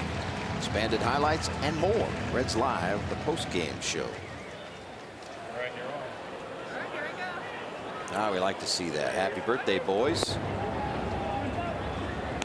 Family Day here at Great American Ballpark. Nice looking group right there. Wade Miley, his 6th inning of work, and he's facing a struggling Eugenio Suarez, who has struck out in 8 of his last 9 at-bats. We saw his last at-bat, a strikeout in the 3rd, which slammed the bat down afterwards. That frustration boiling over a little bit. And that would be anyone who strikes out 8 of 9. Season average down to 239. Foul.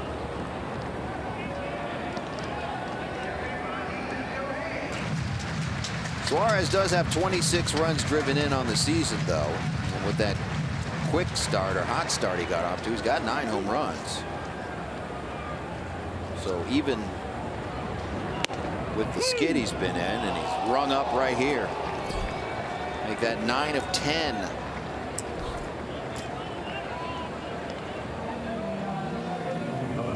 Let's check out our Volkswagen drive of the game.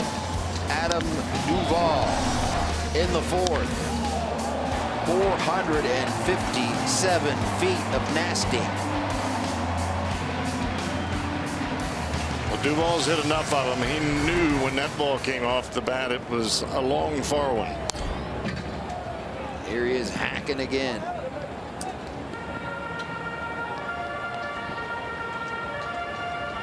Seven home runs here at GABP. 7 of his 8 overall here at home.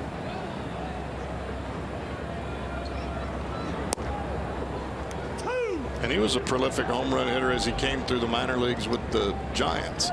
But the problem was the strikeouts were just way over the top and the batting average was really low.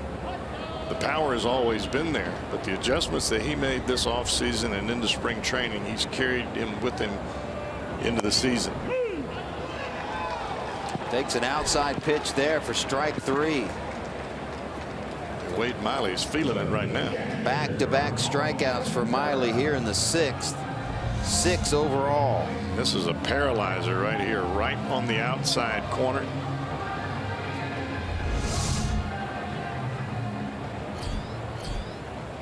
That's exactly where you want it as a pitcher and exactly where you don't want it as a hitter. He labored through that first, through 26 pitches. It gave up 3 runs, and as you said, as Cabrera pounds one into left center field for a base hit, his 2nd of the day. As you said, Miley just didn't phase him at all. And he is a strike thrower, as you see by the way the game has gone along. He's not going to walk too many guys. He's going to keep the ball in the strike zone. And if you're up there taking pitches, you're going to find yourself down in a hole, as both Suarez and Duvall did. So with the pitcher spot up, Tyler Holt will hit for Diane Diaz. So Diaz's major league debut is a good one. He did give up a hit, but 1 inning, 1 hit, no runs.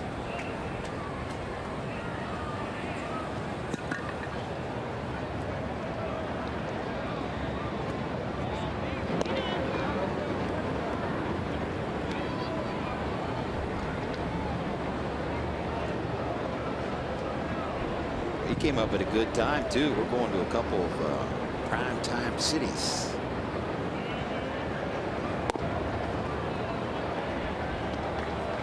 Trip to LA in. Denver at the back end of that. 2 good stops on the circuit. Yeah, well, Denver stop, nice city, but you got to be a hitter to like that place. I've taken it by your tone that I don't like it at all. that not a big fan of Coors Field. Not only does the ball fly there, but it's very difficult because of the altitude to make the ball break. So you're at a dual disadvantage, humidor or not. I mean, any ballpark that you have to put baseballs in a humidor in order to play, that ought to tell you something about that joint right there. This previous message delivered to you by the Major League Baseball Pitchers Association. You got it. 2-1 pitch. Into right field. Hit well. Cruz has it. And Wade Miley is through 6. His club leads by 1.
Cincinnati Reds as we head to the 7th inning. This is a huge weekend in Cincinnati for those guys. 144 strong.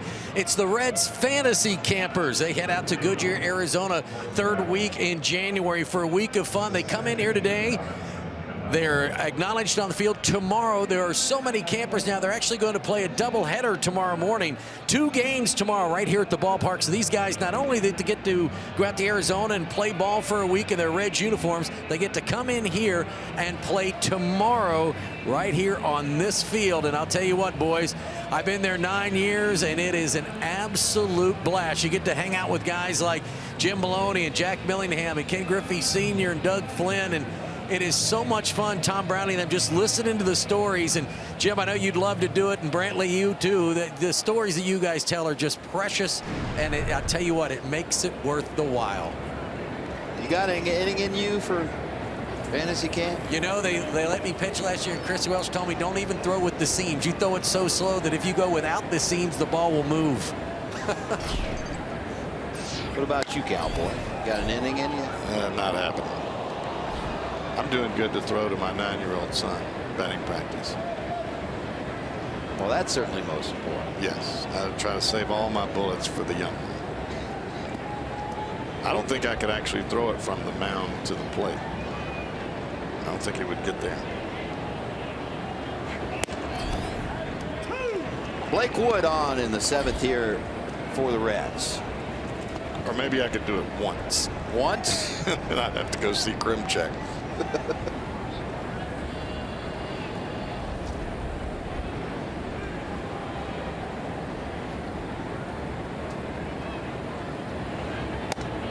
Blake Wood trying to get back on the positive side. He pitched here Friday night, and it was a tough outing. Didn't retire a batter. 2 hits, 4 earned runs, and walked 2. And those walks, like a lot of the bullpenners down there, have been the Achilles heel. Appeal, no go.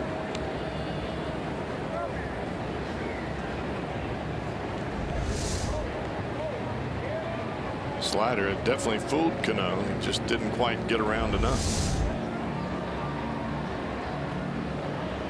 0 for 3 in his career against Blake Wood.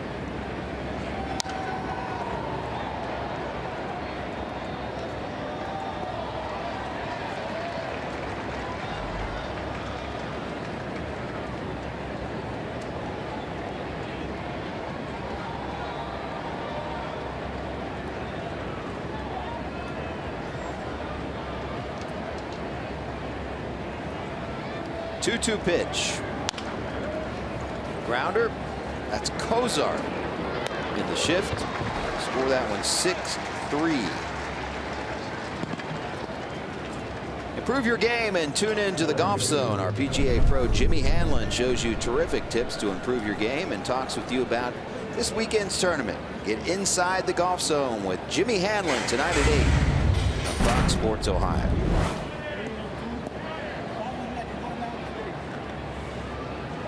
He helped me with my swing in spring training. He said, "What's your handicap?" I said, "My swing."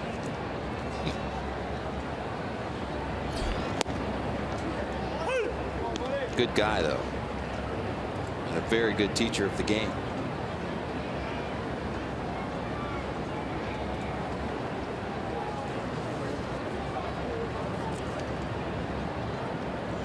Nelson Cruz walked twice today, and an RBI ground out in the third.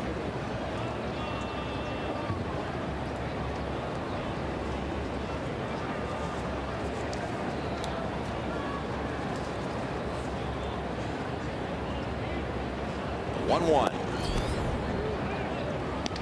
2-1. Mariners trying to get out of town with the sweep, and it would not be the first time against these Reds. Teams don't play very often, obviously. Once every 3 years with interleague play. For most of the time, you play every team once every 3 years. Sometimes they'll skip a team in a division. National League Central playing the American League West this year.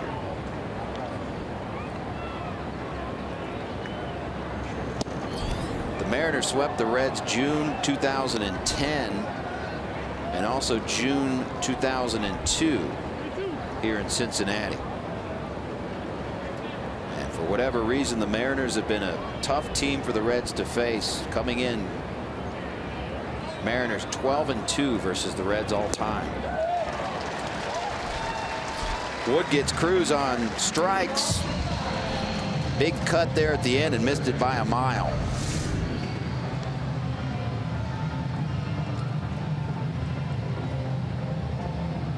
Slider never starts on the plate, but that is a big hole in Cruz's swing. That fastball up and that slider hard away, and you miss somewhere between, you can kiss the baby.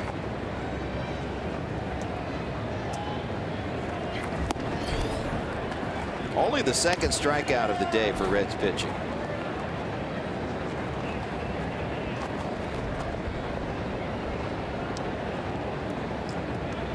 Two outs, Kyle Seager.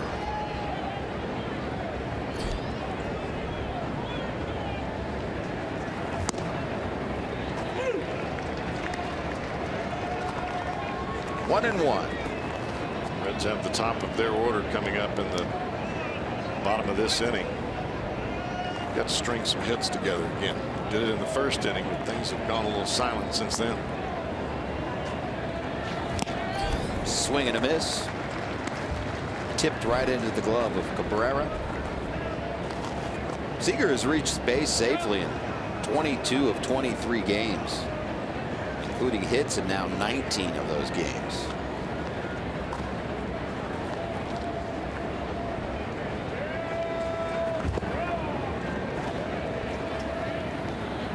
So far in this young season, really coming into his own.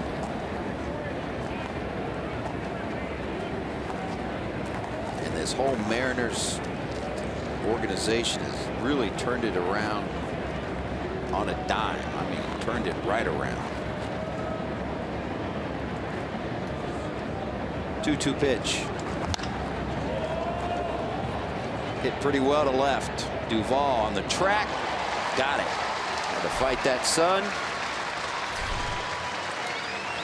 But a 1-2-3 inning for Blake Wood, and as we do each and every Sunday right now and throughout Major League Baseball, in the 7th inning stretch, we will pause to honor America.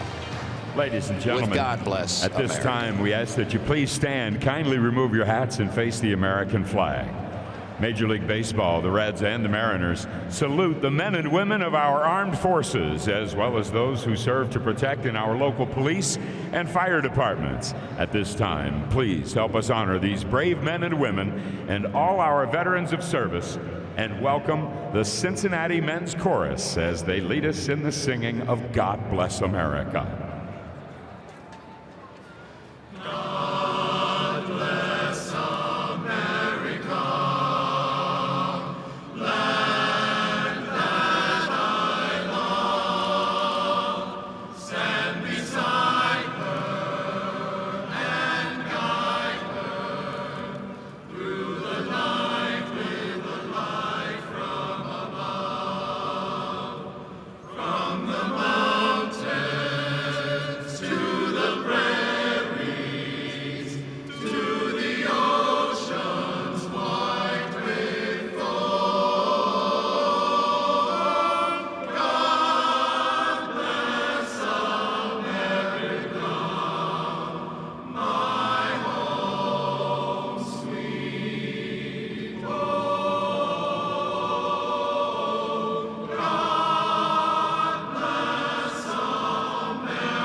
Cincinnati Reds. It may not be reproduced or retransmitted in any form, and the accounts and descriptions of this game may not be disseminated without the express written consent of the Cincinnati Reds.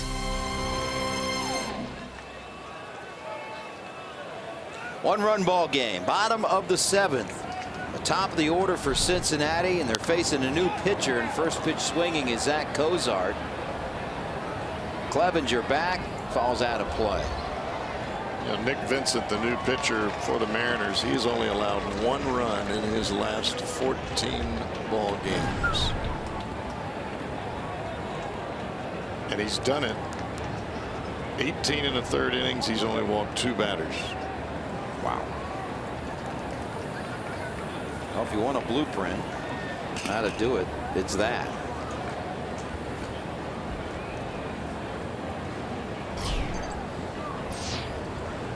The 0-1 to Cozart. 0-2.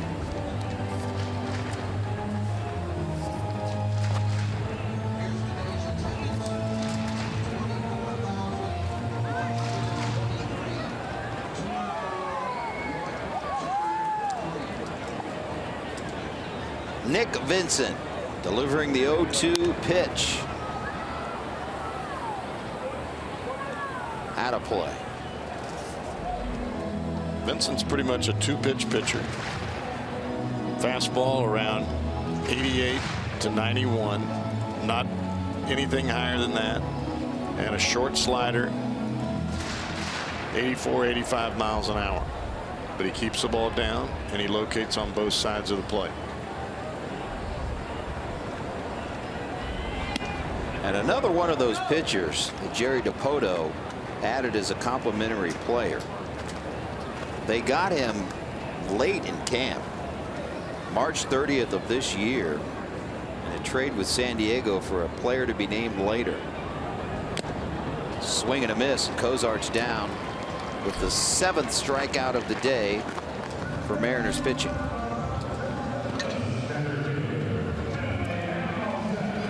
Billy Hamilton is today's Steel Power Tool performer, and Cowboy, you were talking earlier about how bats slowly coming around, and these numbers will show you since May 7th, 11 games, 324 average, and he's raised his average from 205 to where it is right now at 245.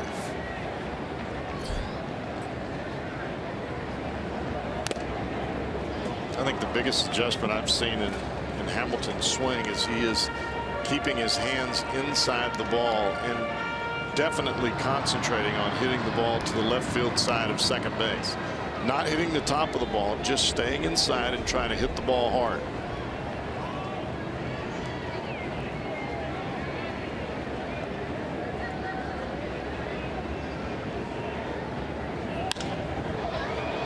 This one in the air, though. 2 down. You know, not every adjustment that you make is going to work every time, but it's the adjustments that you try to make and you find success with them, and then you continue to adjust. At this level up here, as you adjust, pitchers are going to adjust to you as a hitter and vice versa if you're the pitcher making the adjustment. But you have to continually improve your game, otherwise it gets stale and they figure you out, and once they figure you out, you're in trouble. First pitch swinging is Votto, fouls it off. Joey Hart hit single in the first and scored.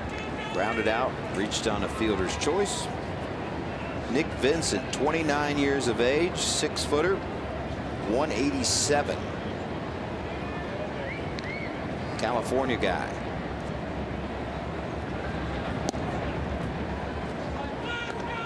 Not much major league service time. Just a little over 2 years coming into this season. It's not about what you've done in the past. What are you doing right now? And so far, he has been very good out of that pen for Scott Service. In fact, all of the bullpen for Seattle has been good for Scott Service, particularly on the road. Their bullpen is 7-0 with 8 saves and a 153 earned run average in 24 games on the road this season. That's getting it done. Throw strikes. Mariners with that unusual amount of wins and losses. 2 games under 500 at home, 8-10, 17-7 on the road. Ground ball, that's Cano. First 1-2-3 inning for Mariners pitching today.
Stop by your neighborhood Kroger to save big store-wide. Great food, low prices at Kroger.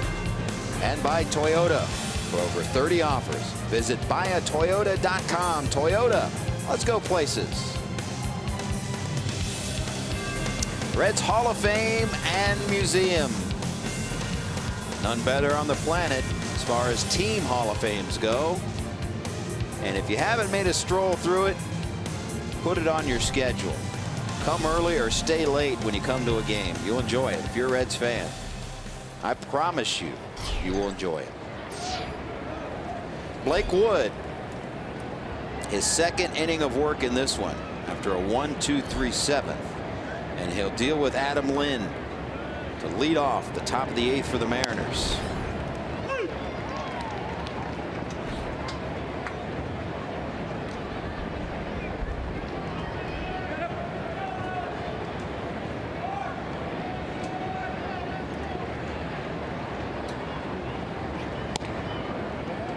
Outside, 1-1.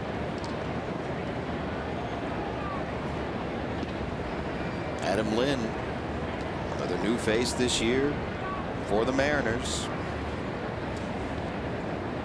As we talked about this weekend, General Manager Jerry Dipoto kept 8 players from last year's squad, replaced the rest. Lind is new, Daeho Lee, Aoki, Iannetta, Clevenger. Traded for starters Nate Carnes and Wade Miley, who we saw today. Brought in 8 relievers, including Steve Cishek. We haven't even seen him this weekend, the Mariners closer. Phillips in short right field. 1 down. Be a part of Super Saturdays this season at GABP. Saturday, June 4th, the first 25,000 fans will receive a Reds tote bag. All the action, Reds and Nationals, for as low as $12. Tickets, call 513-381-REDS or visit Reds.com.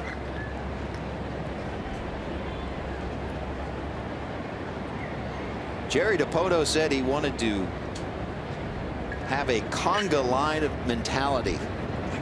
What he's meaning by that is where we have guys that can run deep at bats, get on base, and once on base have an element of speed. Build a strong bullpen and depth in the rotation, and he has done that instantly.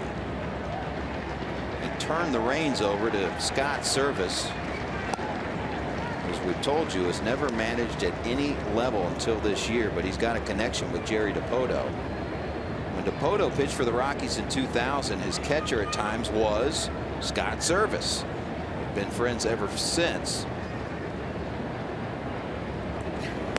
And a little brush with fame, Scott Servais.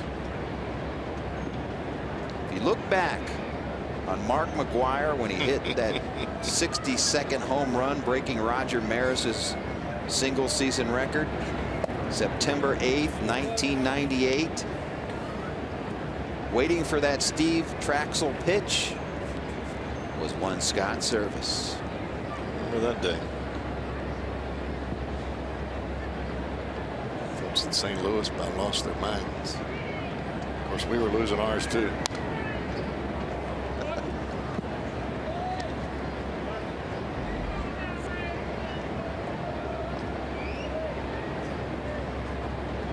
They actually had to eliminate the grounds crew area, all of the mowers, tarps, everything, to set up a new interview area for all of the media that was coming to town to interview McGwire as he got closer and closer to that spot. And at the same time, Sosa's hitting them left and right, about to catch him. That was certainly a magical year. Now it's been tainted in the years since by many accusations, but when it was happening, it was pretty exciting. Indeed it was.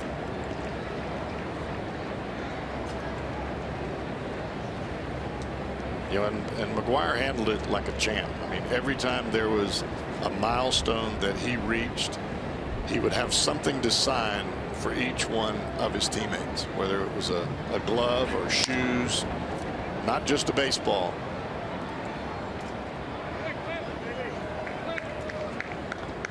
And then he had to go through all of that interview process every single day. Are you telling me the media can wear you out? Yes, we can. Now that I'm on the other side, yes, we can. Called strike 3. And Steve Clevenger didn't agree. Got the outside corner. Backdoor breaking ball. That one actually backed up. Looked like it was supposed to be inside, started in the middle of the plate and went the other way. Well, I said it caught the outside corner. That's a big old corner.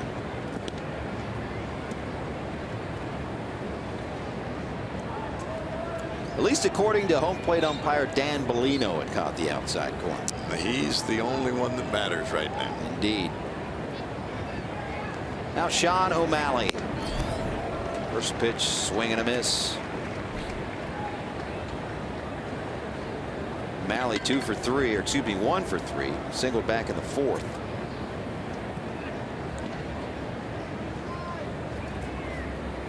A 1 pitch from Blake Wood.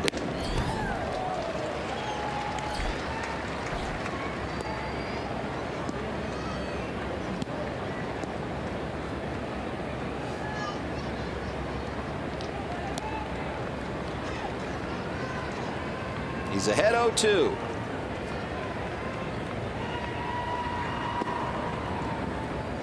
Tried to get him to chase downstairs. 1-2.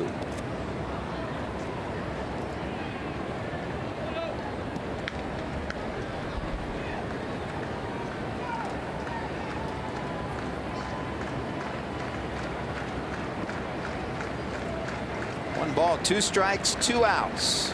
Top of the 8th. Into right center field. That'll fall.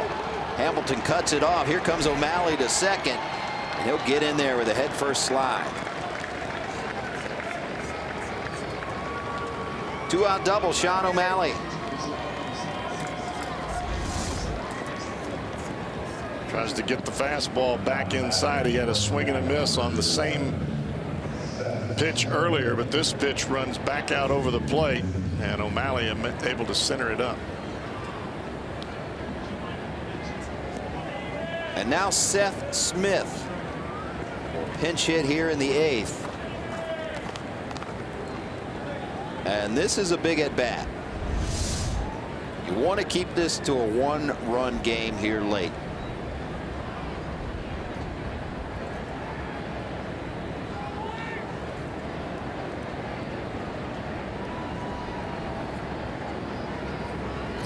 Wood versus Smith. First pitch.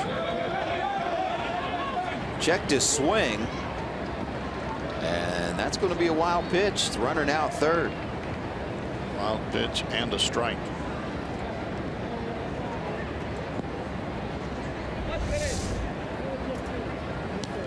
Slider down in the dirt, and Smith trying to get out ahead of a first pitch fastball, and he guessed wrong. I can't believe I haven't mentioned this all weekend. Seth Smith, born Jackson, Mississippi. He's a Brandon, Mississippi boy. Down in your neck of the woods. Called strike. Hillcrest High School. Can't believe you didn't get it up to your Mississippi guy before now.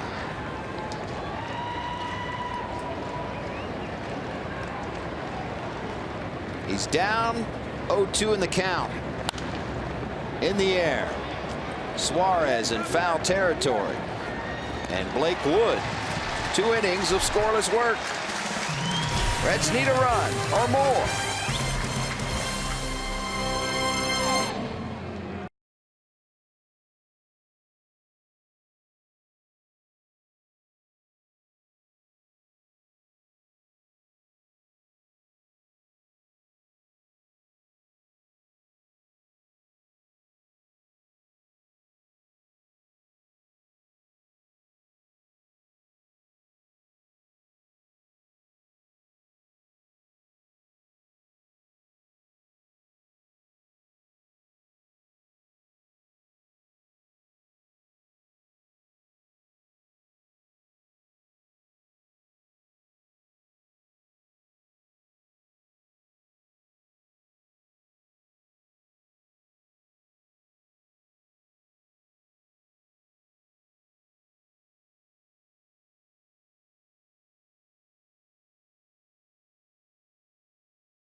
the 100th anniversary of one of the biggest tournaments in the world.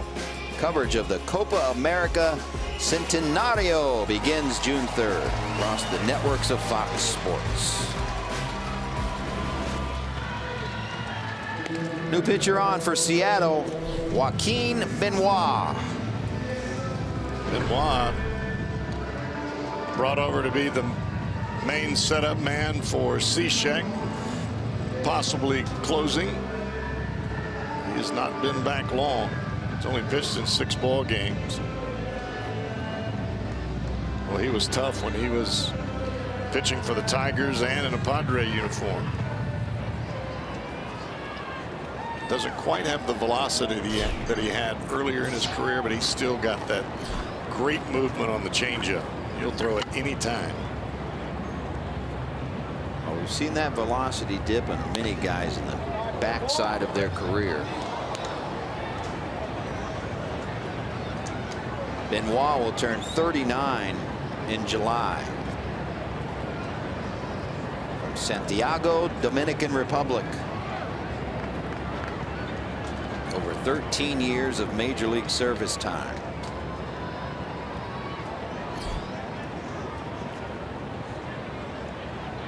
Oh, 1 the count to Brandon Phillips. Right field.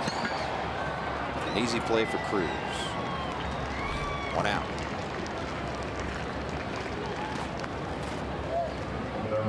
Mariners got Benoit from San Diego in the offseason in November.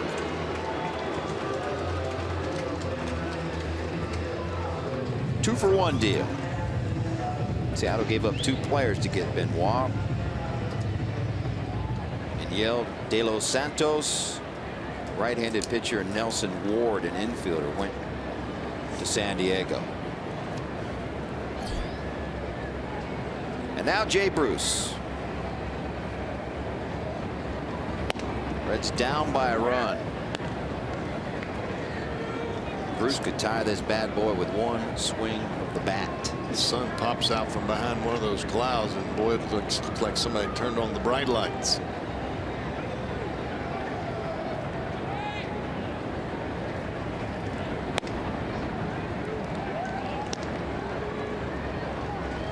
Two balls, no strikes to the Reds right fielder.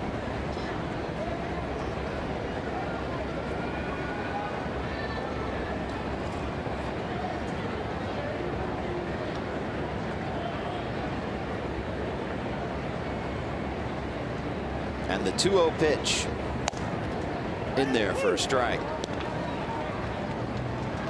Bruce didn't like it.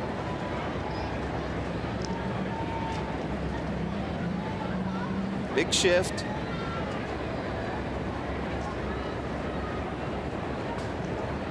Left side wide open.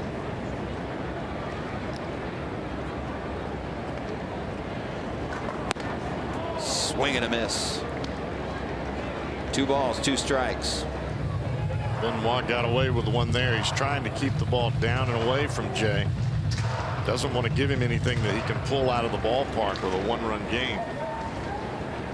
Fastball. I don't think that's where Benoit wanted that pitch.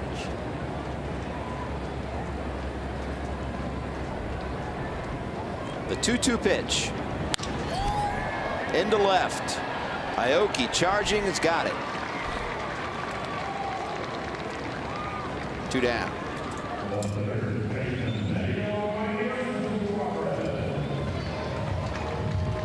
And now Suarez.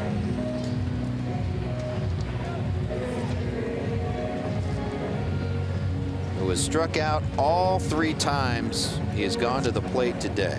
Struck out 3 times last night. Struck out 3 times Friday night. Has struck out 9 of his last 10 plate appearances.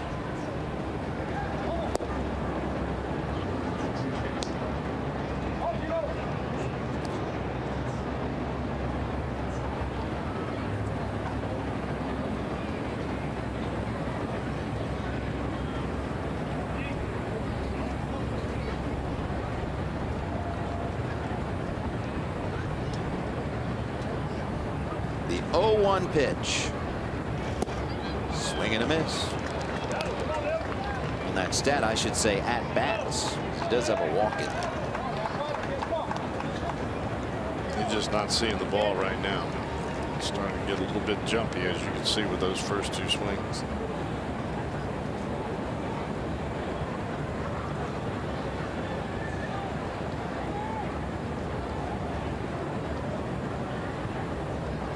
Oh-2 to Suarez. Strike 3 called. We are off to the 9th. Top of the order for the Mariners.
The major league debut today, Diane Diaz worked a scoreless 6th inning, gave up a hit, but induced a ground out, and then to get out of the inning, 3-6 double play.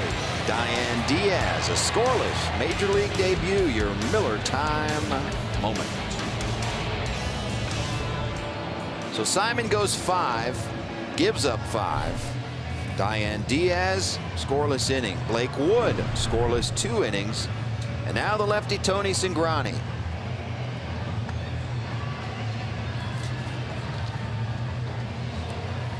'23rd appearance for both Wood and Cingrani today in what is the Reds' 44th ball game.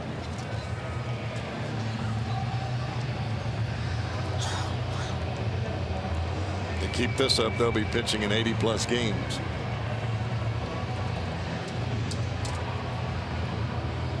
Cingrani did not appear in the game yesterday.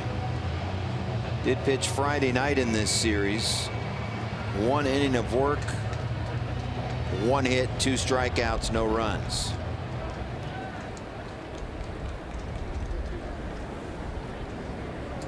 Trying to keep the Reds within a run here in the 9th. Yoenis Martin, leadoff hitter, at least today, for the Mariners, as Ketel Marte this morning was put on the disabled list with an injured thumb. Squares around a bunt, a beauty. Phillips, barehander, back behind his back, but this time not on the money. Throw down to second, not in time.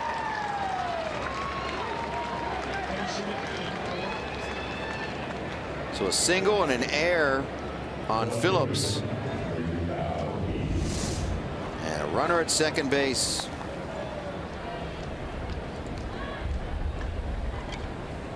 Momentum just carrying him. He's coming in so hard on that one. That particularly behind the back, when you're running that hard,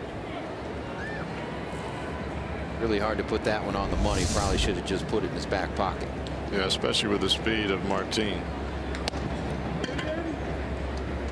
But we've seen Brandon make that play more than just a couple of times. Yep. One in which he practices all the time.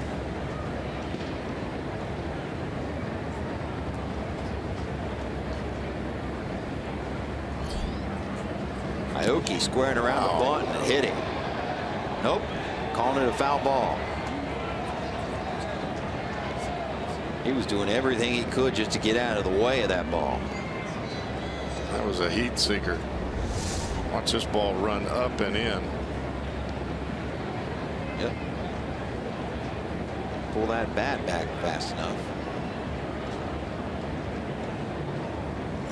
He tried to get it back. The ball just was tracking that bat, running up and in. And here he goes again. Foul ball. He didn't stick his nose in there that time.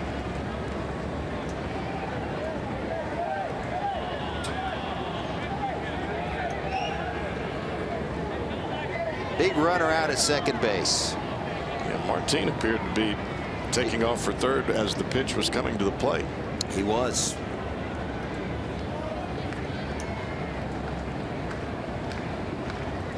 They have him bunt with 2 strikes here. I would think so.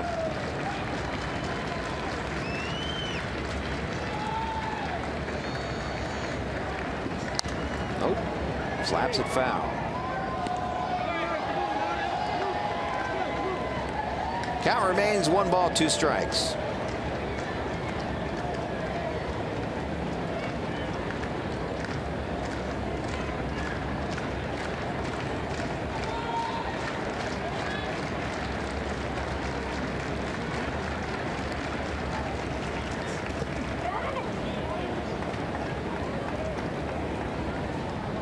Two and two.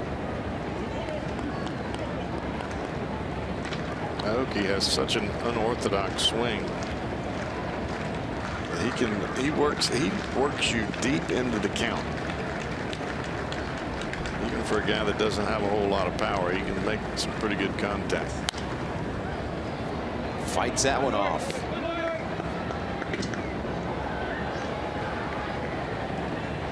Mariners would love to get Martin to third with Cano coming up.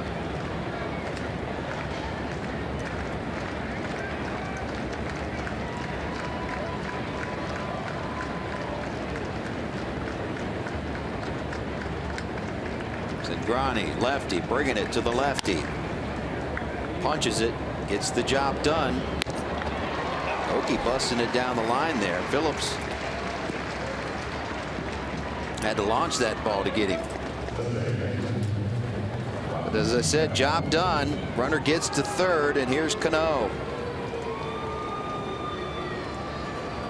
And that appeared to be all that Aoki was trying to do, was just get a pitch that he could pull.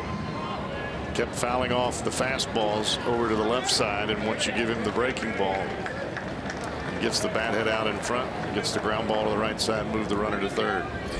Reds infield will play in with 1 out and a runner on third.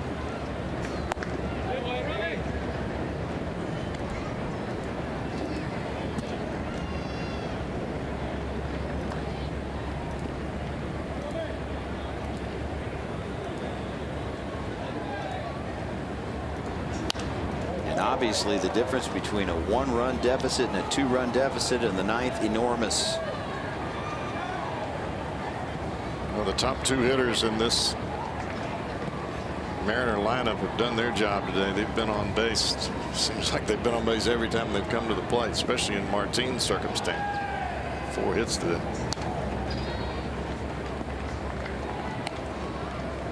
One ball, 2 strikes to Cano. If you're looking ahead to the bottom of the 9th for the Reds, 7, 8, and 9. Duvall, Cabrera, pitcher spot.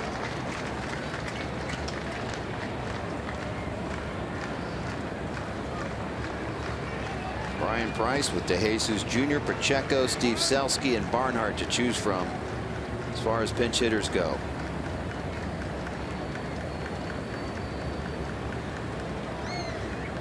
One-two pitch. Swing and a miss, and a big out for Cingrani. Cano trying to do anything he can to put the ball in play with the infield in, and he chased one up and out of the strike zone. That is Cingrani's bread and butter right there. High heater.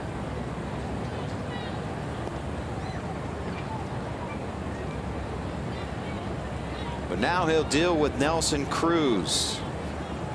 Infield will play back. Looks like the Reds are going to intentionally walk Cruz and face Seager.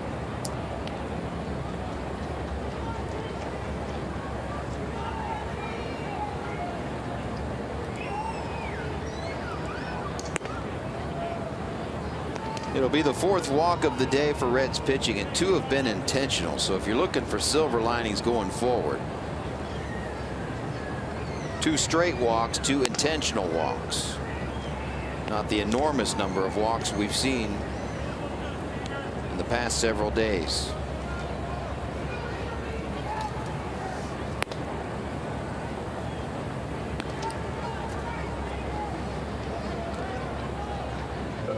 First and third, 2 outs, and Kyle Seager.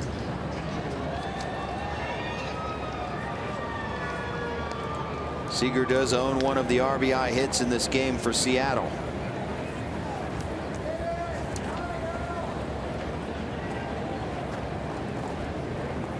Only a 179 batter against left-handed pitching.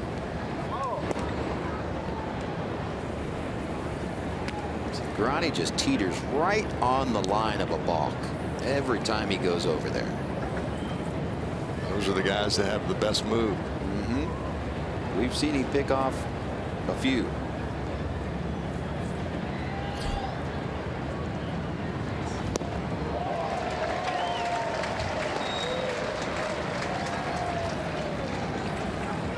Yeah, I've seen him pick off a couple of guys that look like they were just talking to Votto about not even a foot off the bag.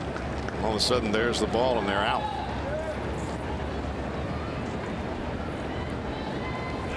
There goes the runner from first. Won't even throw down. No one even covered second base.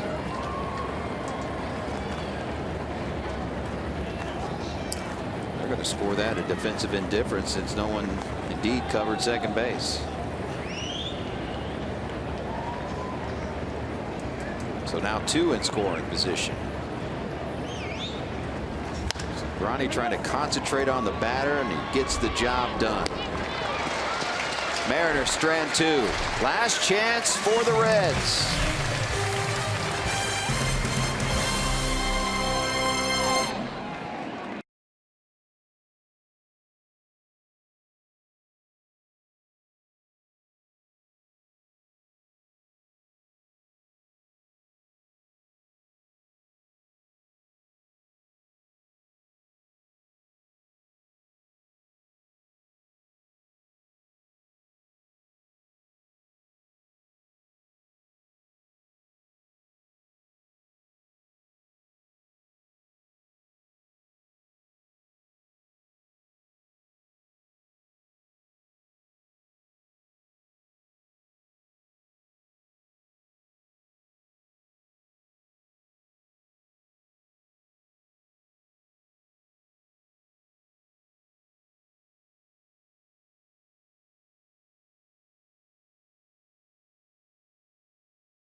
Everything you expect and more. Live coverage in HD on over 400 supported devices.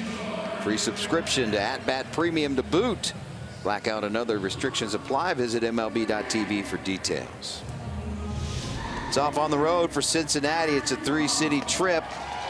And they'll face Clayton Kershaw tomorrow night, Stripling on Tuesday, Kazmir on Wednesday. And you know, Kershaw, one of the best pitchers in the game. 3-time Cy Young Award winner. Lefty versus lefty. We'll look forward to that tomorrow night. Late night baseball here in Cincinnati. First time we've seen the Mariners closer this weekend, Steve Cishek. 11 for 13 and 11 for 14, excuse me, in save opportunities. Sidewinder. First pitch to Duvall, a swing and a miss. 6 out of his 11 saves have been in this type of circumstance, a 1-run lead.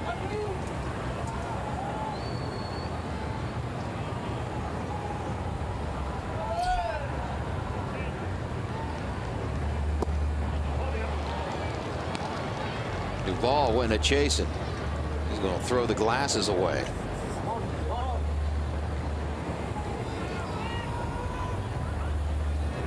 Sun behind the clouds. Sunglasses doing him no good, apparently. Threw him aside. 0-2 pitch. Well, didn't change a thing. Went chasing twice in a row. We talked about these acquisitions of Jerry Dipoto. Nathan Carnes acquired from Tampa Bay via trade. Wade Miley saw him today, acquired from Boston in a trade, and Steve Cishek signed a 2-year deal in December. Put 2 of those guys in the rotation and get success, and then sign a guy in the back end who has success. You're in business. So far it's worked out. Here's Ramon Cabrera. In fact, this whole Mariners bullpen, which Dipoto signed 8 new guys in this series. 8 innings pitched, just 2 hits, no walks, no runs. They've struck out 7 and have retired 17 in a row, 18 in a row now with Duvall.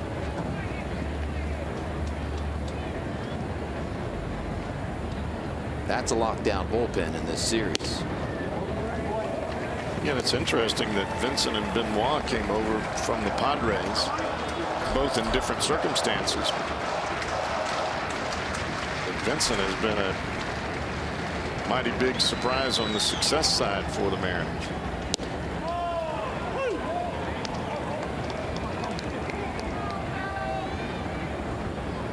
Three balls, 1 strike, the count. Tucker Barnhart in the on-deck circle for Cincinnati. Strike 2.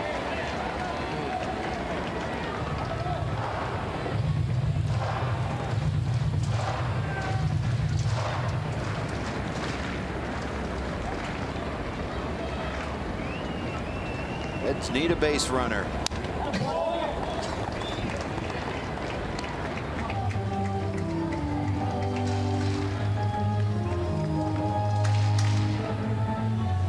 Cabrera gets aboard, Barnhart on deck. He would most certainly see a pinch runner for Cabrera should he reach base.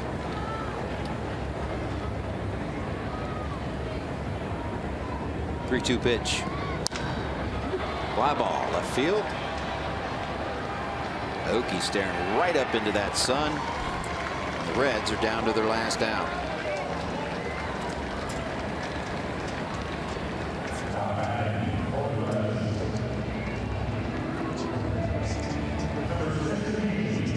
So the last hope rests with Tucker Barnhart.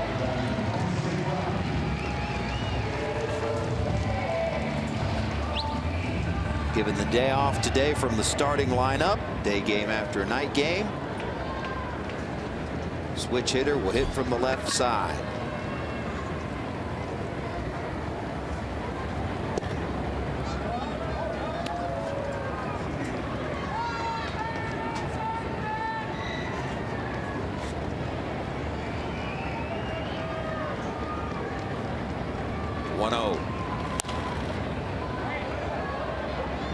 One ball, 1 strike.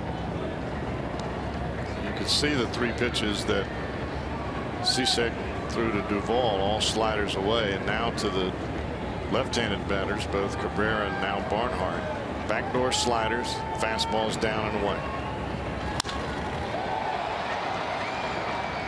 That's the old ball game. As the Reds come up a run short, and the Mariners come to town and calmly sweep the Reds in a 3-game weekend set. Coming up, Reds Live, the postgame edition.